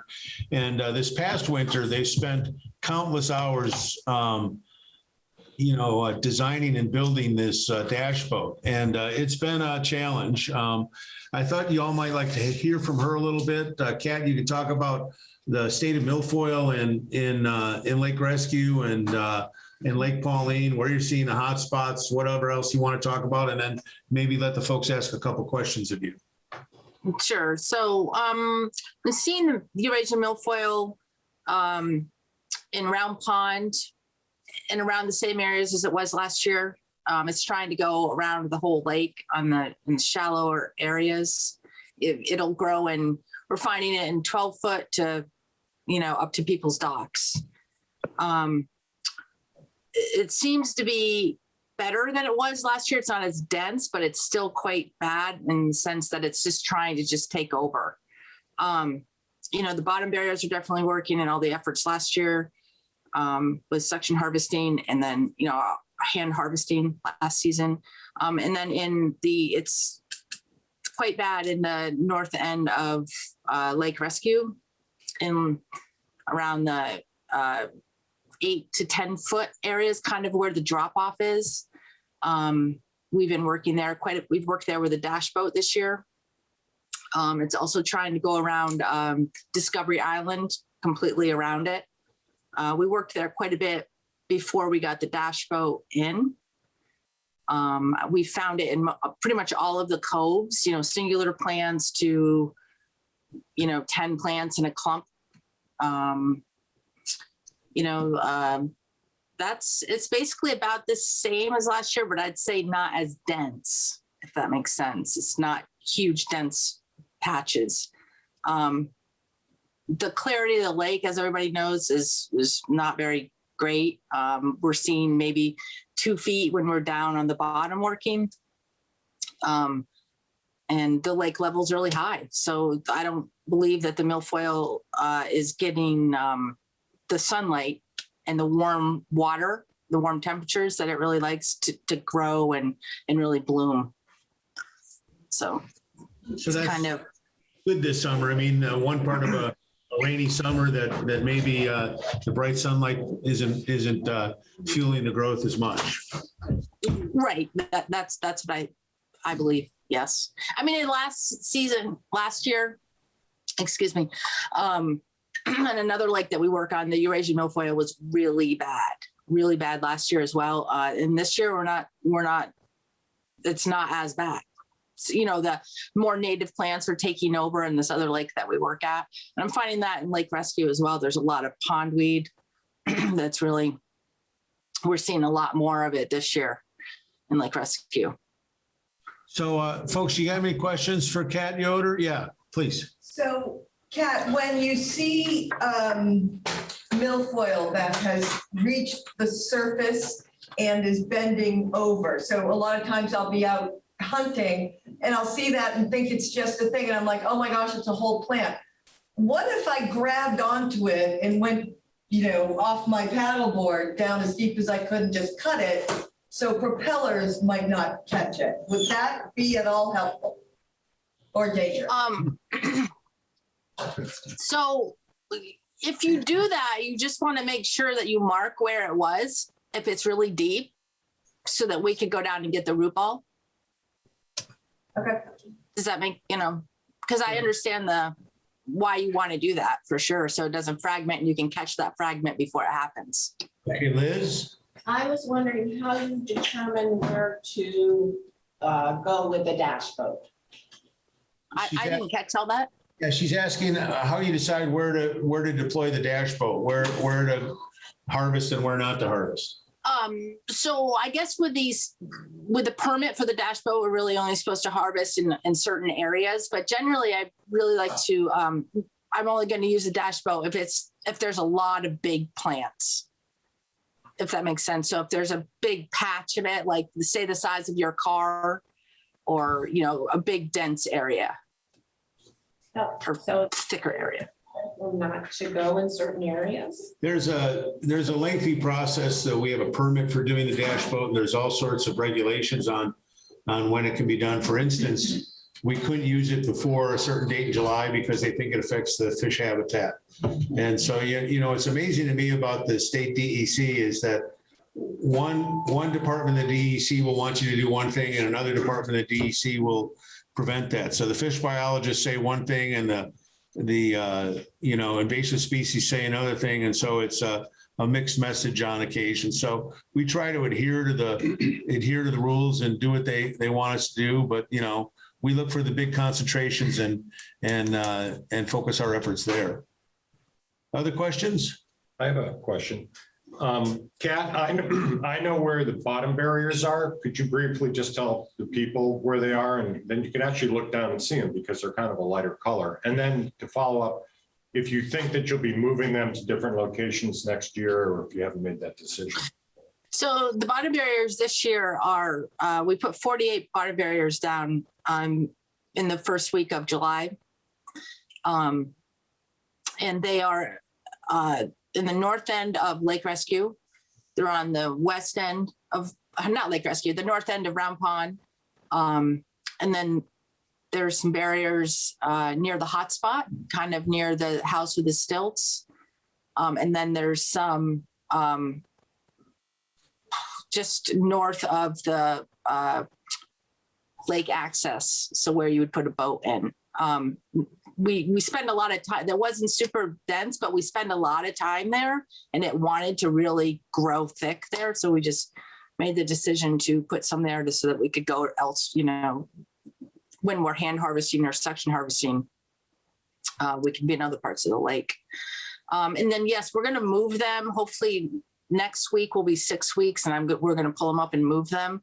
I'd like to move them. I know near the stilt house out in about 8 to 10 feet of water. I'd also like to put some going into the narrows, kind of where it's deeper water, where there's a good band of Eurasian milfoil. And then also I haven't been in, but I'd like to dive down and see what it looks like where they suction harvested last year, out in front of Phil's place where it was quite bad last year, and possibly putting them in there. So that's the plan so far for the bottom barriers. Okay, we have another question from the internet from Amit. Yep. I'm going to just go ahead and ask him to unmute. Yeah, so Bruce, I will hold my question. It is a suggestion. So after this moving forward slide, I'll hold my question until after that. Okay, thanks. So I have a couple more things I wanted to say. I said I was a little vocal. I'm sorry. I'll I just be was quick. mindful of time. Thanks. So just quickly, I mentioned to go out and check your own area. There was a time when your neighbors were here as well, like last summer, they're not here. So please, when you're out, check not only your own area, but check your neighbors' areas. Anything you can do there will really help. We mentioned the volunteer thing. There is a volunteer form that we have. And although I'm not on the board, I'm told that we will get it on the internet for people, and we'll also can email it to people. And it was mentioned before that these are really important as far as volunteer time working on the grants. And the last thing is simply that each one of you is part of this solution. Thanks so much, Okay. George. I knew you'd like that. Do you want to bother with this? I think we should be moving on here. I think so. Thank you, Kat. Kat, Okay. Thanks so much. Amit, did you have a question you wanted to ask now? Yeah, it's not a question, Bruce. It's just a suggestion. I think as George pointed out, we are all part of the solution. And before I make the suggestion, in full disclosure, I don't own a motorboat. From what I've learned and read, milfoil fruits once or twice a year, probably. In Vermont, it's just once in the summer season. So what I wanted to suggest, if it is possible to have a 2-week, I'm not sure if this would even help, voluntary moratorium on motorboating, which will reduce all the fragments, which is contributing to over 80% of the spread, if not more. So something to consider. The sooner we address this problem will exponentially increase. I just wanted to put it out there. I know this is going to be all of us giving up something, but if this helps, I just wanted to put it out there. Well, Amit's my neighbor, and he and I have talked about this before, and I think that this is an interesting idea. I don't know how we would enforce it because, people come to the fishing access boat ramp from all over, and it's not just people on our lake. I don't think this, we can ask the state what they would think about it. And so I don't want to be the guy to say we can't do that, but we'd really have to figure out how to do that. And we can ask the question. I mean, I would definitely think that we clearly don't have the authority to do that. Right. And so it would have to be voluntary. And who knows, maybe if you've got 50% compliance, that still makes you better off. well, it's something that we should, I appreciate the thought, and we'll take that under advisement and discuss it further on and see what we can do. Thanks, Bruce. Okay. All right. Are we all set with milfoil? Okay. Let's keep on going. Blast through this. All right. So, changing topics, although it is slightly related, I just wanted to give you an update on the state dock, the proposed state dock that was to go into the fishing access boat launch area. As you might remember, in January of 2018, the state had an encroachment permit submitted and approved. There was a process, a public comment process. The Lake Rescue Association and some other homeowners around Round Pond filed a suit against the state to appeal the decision of the DEC, Fish and Wildlife. We spent 2019, in February 2019, we had a mediation with our attorney and the state representatives. The end of that mediation was that we were going to spend the rest of 2019 doing research and collecting expert evidence and producing a report by the end of the year, and the state was going to do the same.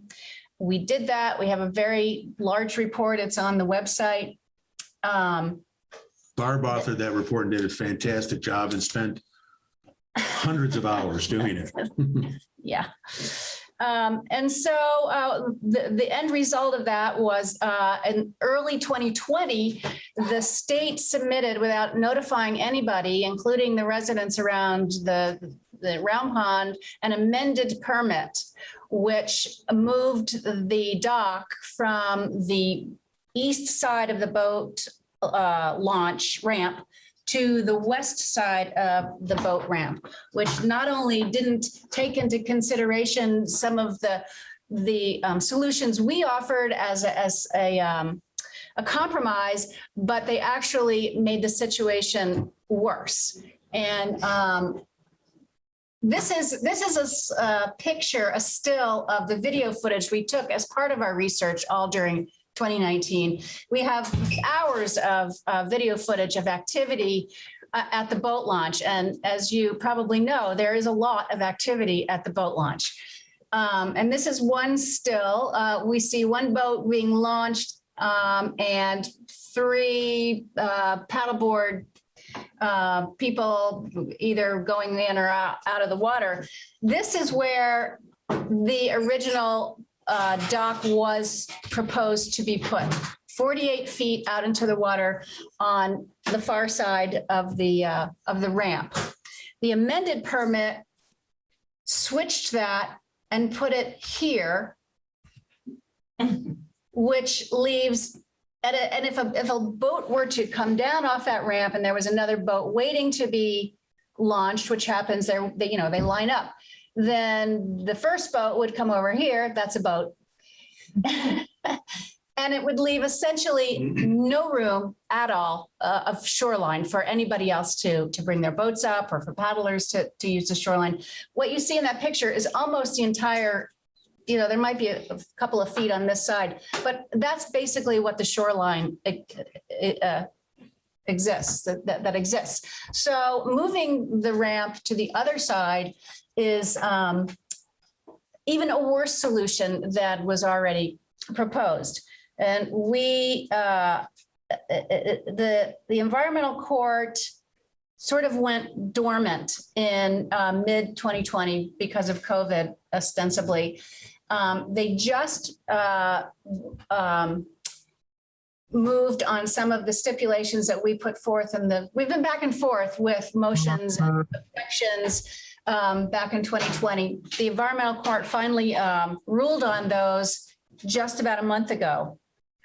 And so we determined that we would continue and see this through the court trial process, which is to be held in probably November this year. So, oops. Let's see, never mind. So we weren't really sure if we should forge ahead because the state has a long list of state representatives testifying. They have expert witnesses. We don't have sort of an army of support behind our arguments. And so we're thinking that our likelihood of success, it's like a David and Goliath sort of thing. We're sort of fighting City Hall. And yeah, I know. That's true. So that's why. From your lips to God's ears.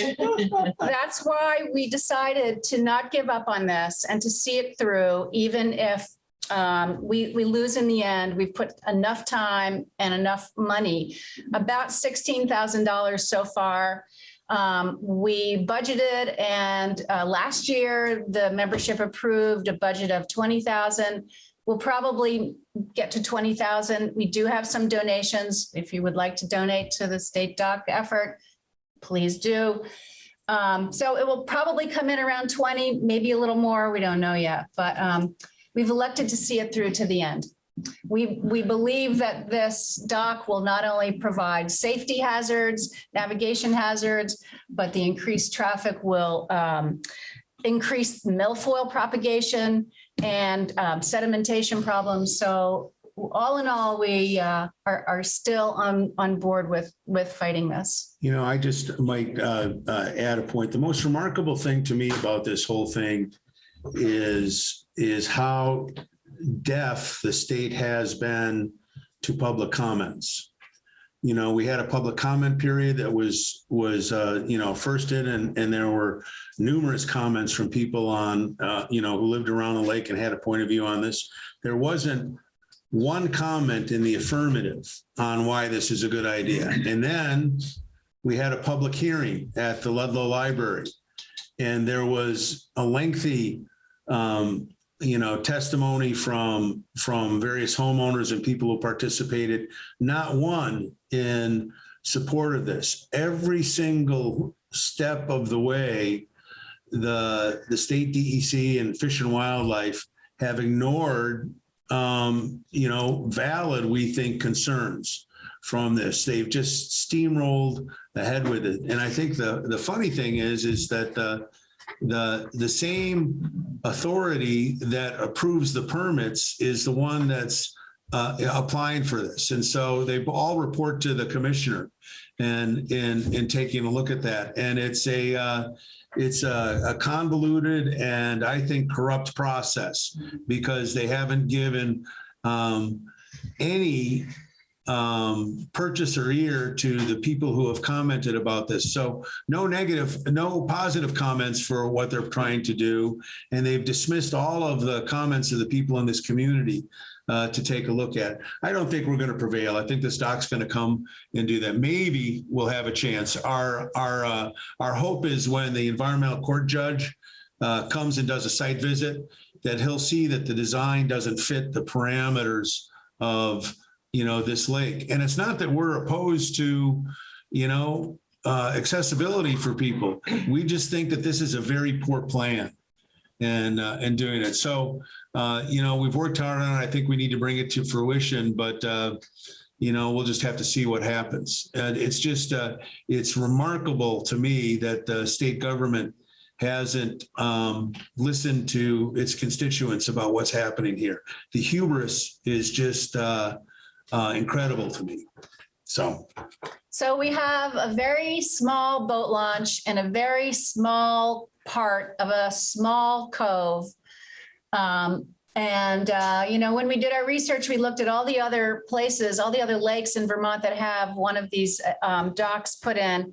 They all have big, wide, spread out areas to park in and to maneuver in when the boats launch. Very different from our geography in Round It Pond. might be appropriate for Lake Champlain. It's not appropriate for Round Pond. Alice, did I see your hand up? I'm just wondering, is the court case going in on the original placement or on the new placement? They amended the court filing and did it without notice, and that's what it's going in. There's a judge that's going to come in the next couple of weeks to take a look at it, and then we'll see. Every single point that we've tried to make has been dismissed from the state. We've said that it's going to be an attractive nuisance. We've said that it's going to be a hazard to navigation. They won't address the parking issues. They say, when we say it's crowded there and it's going to be difficult to navigate backing a boat up, they say it's not germane to the discussion and doesn't do it.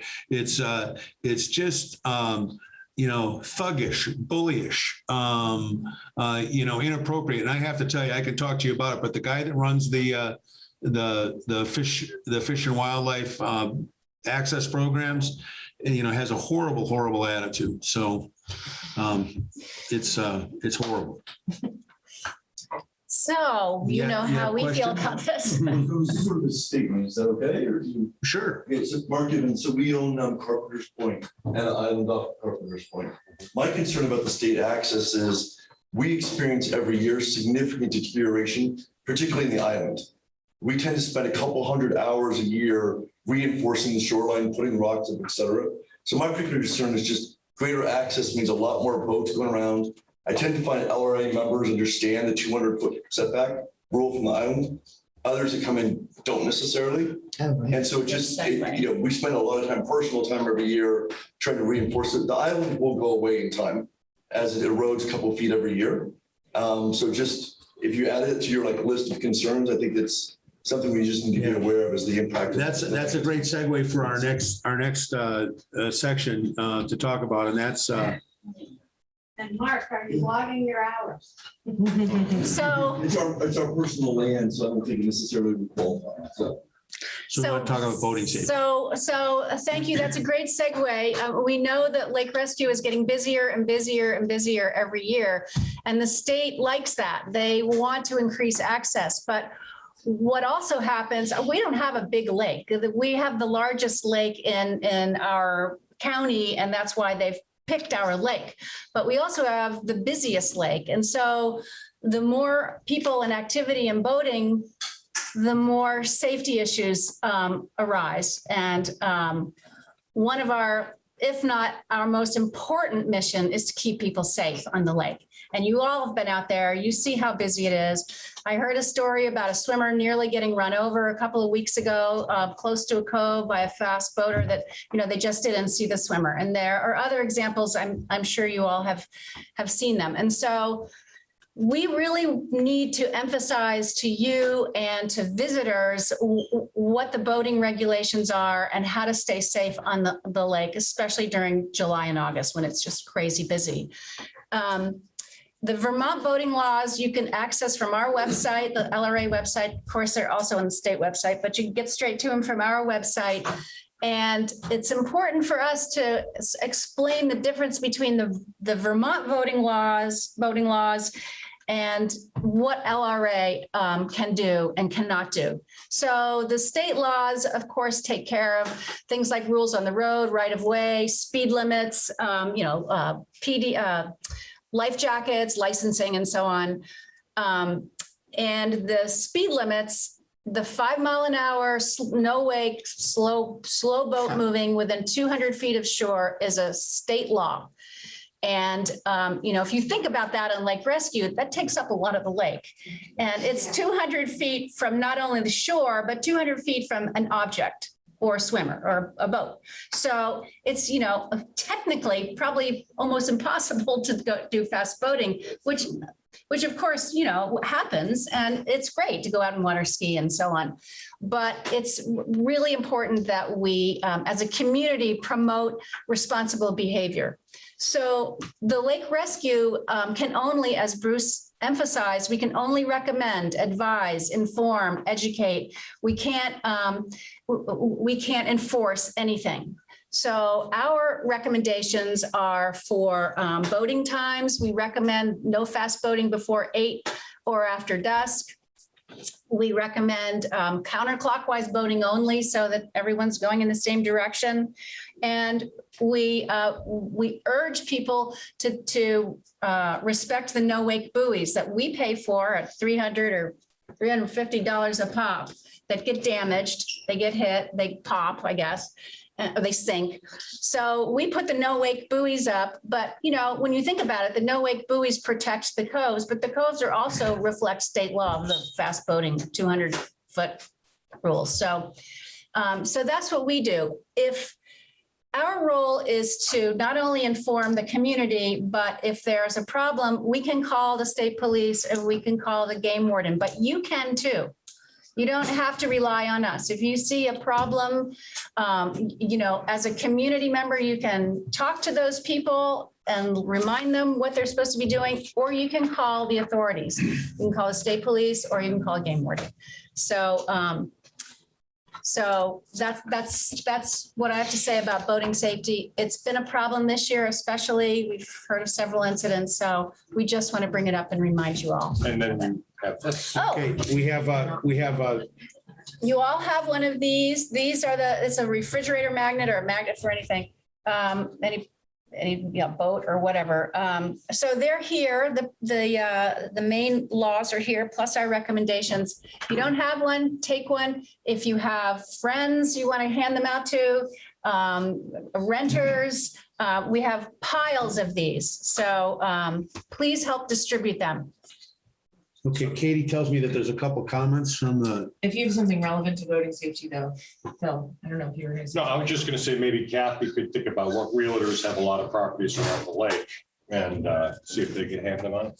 Okay. Is there another recommended procedure to stay on the inside of the red buoys that are marking where the milfoil is, or is that just something I made? Well, that's a sort of a new milfoil recommendation. That was something before we printed the magnets. We've had these for years. Yeah. So. Yeah, I think that is something. I mean, at least I've heard that anyway. And hopefully, and I don't have a motorboat, but I've heard that try to keep on the inside of where those markers are. So, because obviously closer to shore is the shallower areas, and the milfoil can get chopped up easily. All right. So comments from the internet. So John Eckel, while you were talking about the dock and the points that you were making about the reasons why the dock are bad, just said, I hope we can make those points known to the judge during the hearing.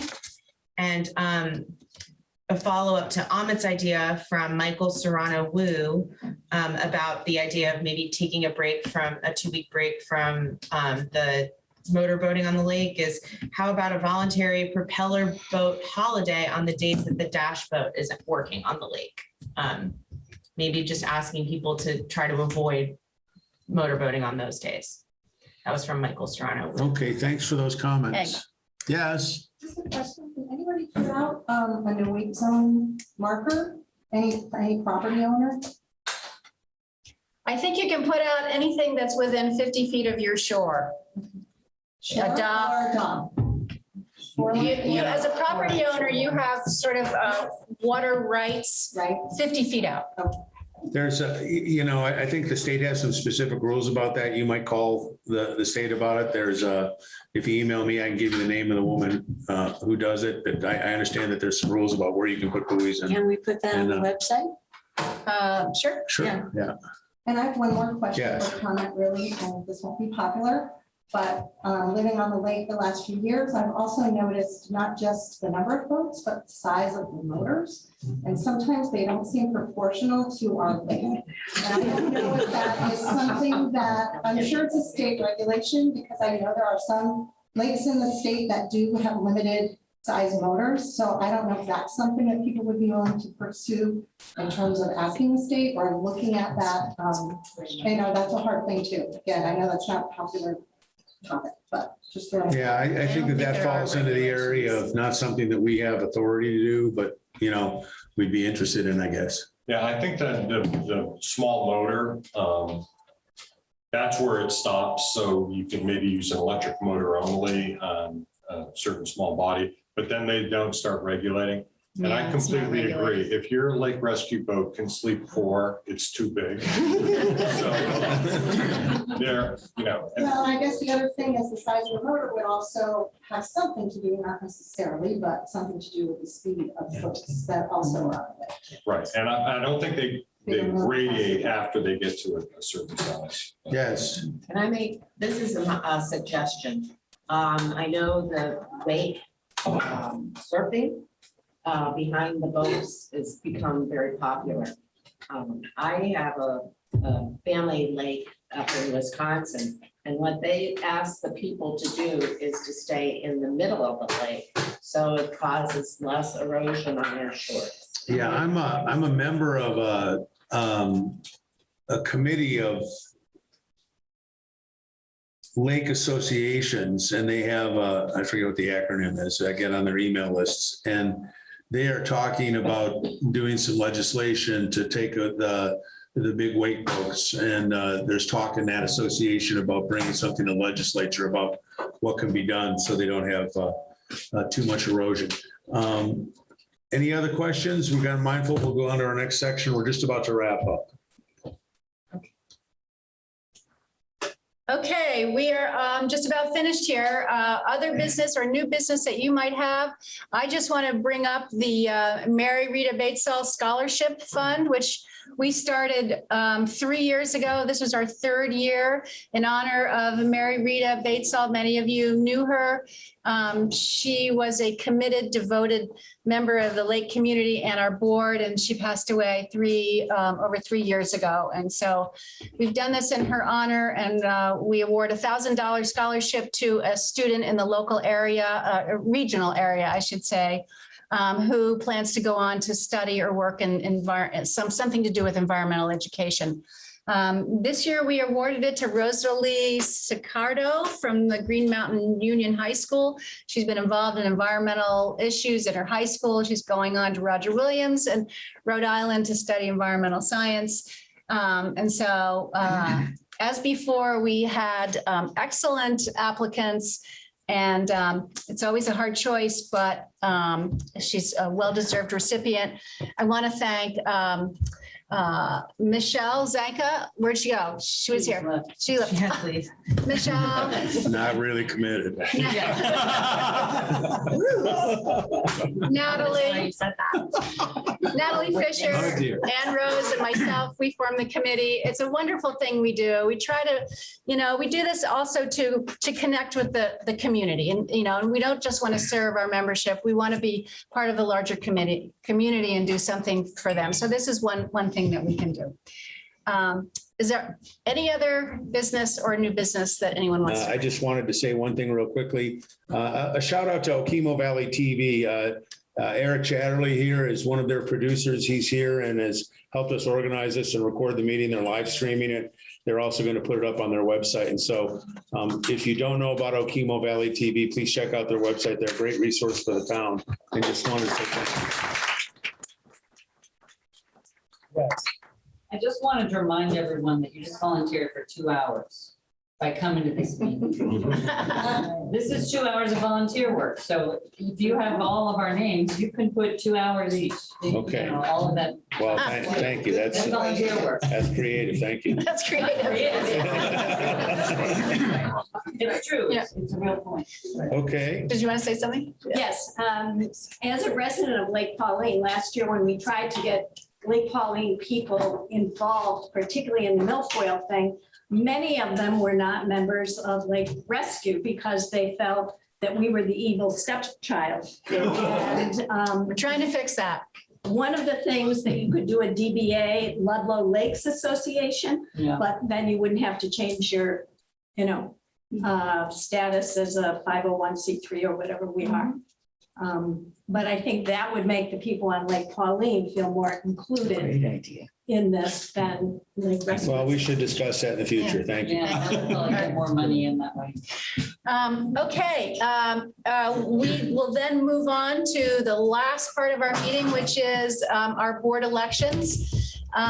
Before we get right to the vote, I would like to acknowledge we have 2 members of our board who are leaving, retiring this year. One is Frank Wingate, one is Bill Vanneman. We are going to desperately miss them both.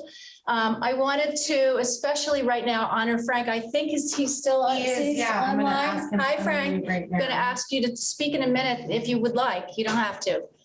But I just want to say that Frank Wingate has been on the board since 1997. So he's been on our board for 23 or 4 years. He started coming to the lake. His great grandparents built the camp on Archibald Cove in the early 1900s. He's been coming to the lake his entire life. He and Ann retired here. And I hope I get this all right, Frank. Retired here in 1997, and immediately he was asked to serve on Lake Rescue Association board. He served, after 1 year, he accepted the position of vice president, which he served for 8 years. Then he served for 6 more years as president. And right from the get-go, he has been the milfoil wizard. He's been the man who has championed all the milfoil efforts up until recent years when like Bill and others have started to contribute. But he wrote the state milfoil grant for something like 23 years and was funded many of those years, most of those years. We discovered milfoil in the year after he came on in 1998. We worked at eradicating it, and we did from about 2004 or 5 till Irene, Tropical Storm Irene, there was no milfoil here.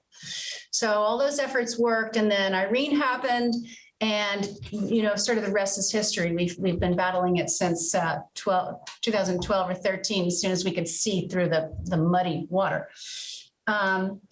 So I just want to say that I'm not sure Frank is the longest serving member of our board, because especially early on, some of the board members served years and years and years, but he's certainly like Charlie Robinson, another hero of the Lake Rescue Association. Yes, yeah, you are. I didn't serve long. My dad served 50 years. 50 years. Can't even imagine. So Frank's not the longest serving, but he certainly is one of them. And he has been just stalwart, wonderful to work with. And he's going to have a very well-deserved retirement. And I just want to thank Frank for everything you've done and will probably still continue to. Frank, are you there? Did you want to say anything? He's on mute, but he's waving and he's saying no, but thank you. Okay. He asked me, well, I did talk to him this morning, and he asked me to convey, he wanted to acknowledge this board, this particular board, as the hardest working board he has served with in all those 23 or 4 years he's been on the board. So he wanted to convey that to us and to all of you. He's nodding emphatically right now. He also wanted to acknowledge the work of Bill Vanneman, who is also leaving after 5 years on the board and has been also absolutely dove headfirst into the milfoil issue and has done remarkable amounts of work for milfoil and has taken over the writing of the grant in the last couple of years. And last year, or this year, we got the largest grant, thanks to Bill, that we've ever gotten, I think we've ever gotten, is almost $15,000 from the state. So that's fantastic. So Bill. Anything you want to say? Nope. No, I will say though, this has been a very enjoyable experience. It's been a lot of work. When Mary Rita Badersall first asked me on the board, she said, well, I get to know some people in the lake, have a little social events. What a joke. But it's been a lot of fun. It's been great efforts from so many people. It's so good to see so many people being a part of the solution rather than a problem. Thank you. Okay, so let's move on to board elections. We asked everyone, I think that we have 2 nominees right now and they are technically supposed to leave the room. I think that's you, Spencer, and I. It's just a formality, I'm pretty sure. We asked for a proxy vote. We definitely have enough votes that came in online to approve the nomination of George Thompson and Spencer Rubin. I think that we can proceed with a silent consensus. We don't have to say aye. We just, I think, can ask if there are any objections or abstentions or questions or comments about our 2 nominees. I'll just say, I'll make a comment. They both have respectively in the last year made a huge contribution. Spencer in the Rescue Our Lakes efforts as being co-chair of those efforts, and George as being a ex officio member and really bringing our neighbors from Lake Pauline into the fold in the Lake Rescue Association. I couldn't think of 2 better people to continue the legacy of the board. I ditto that. We're lucky to have them both. Okay, hearing none. None online either. Okay. Oh, right. Thank you. I asked, but no one online has any objections. The nominations pass. Okay, guys, you can come in now.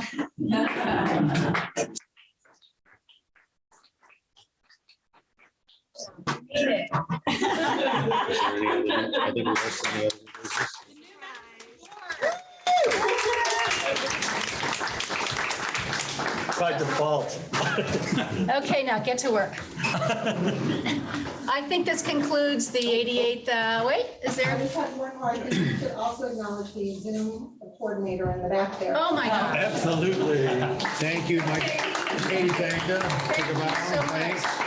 Yes, she's a wizard. She did this last year also. See that. I got her. She didn't have a choice, but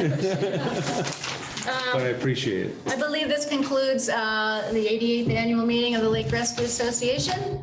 Is there a motion for adjournment? So moved. All in favor? All in favor? Thank you all so much. Thanks, see you next year.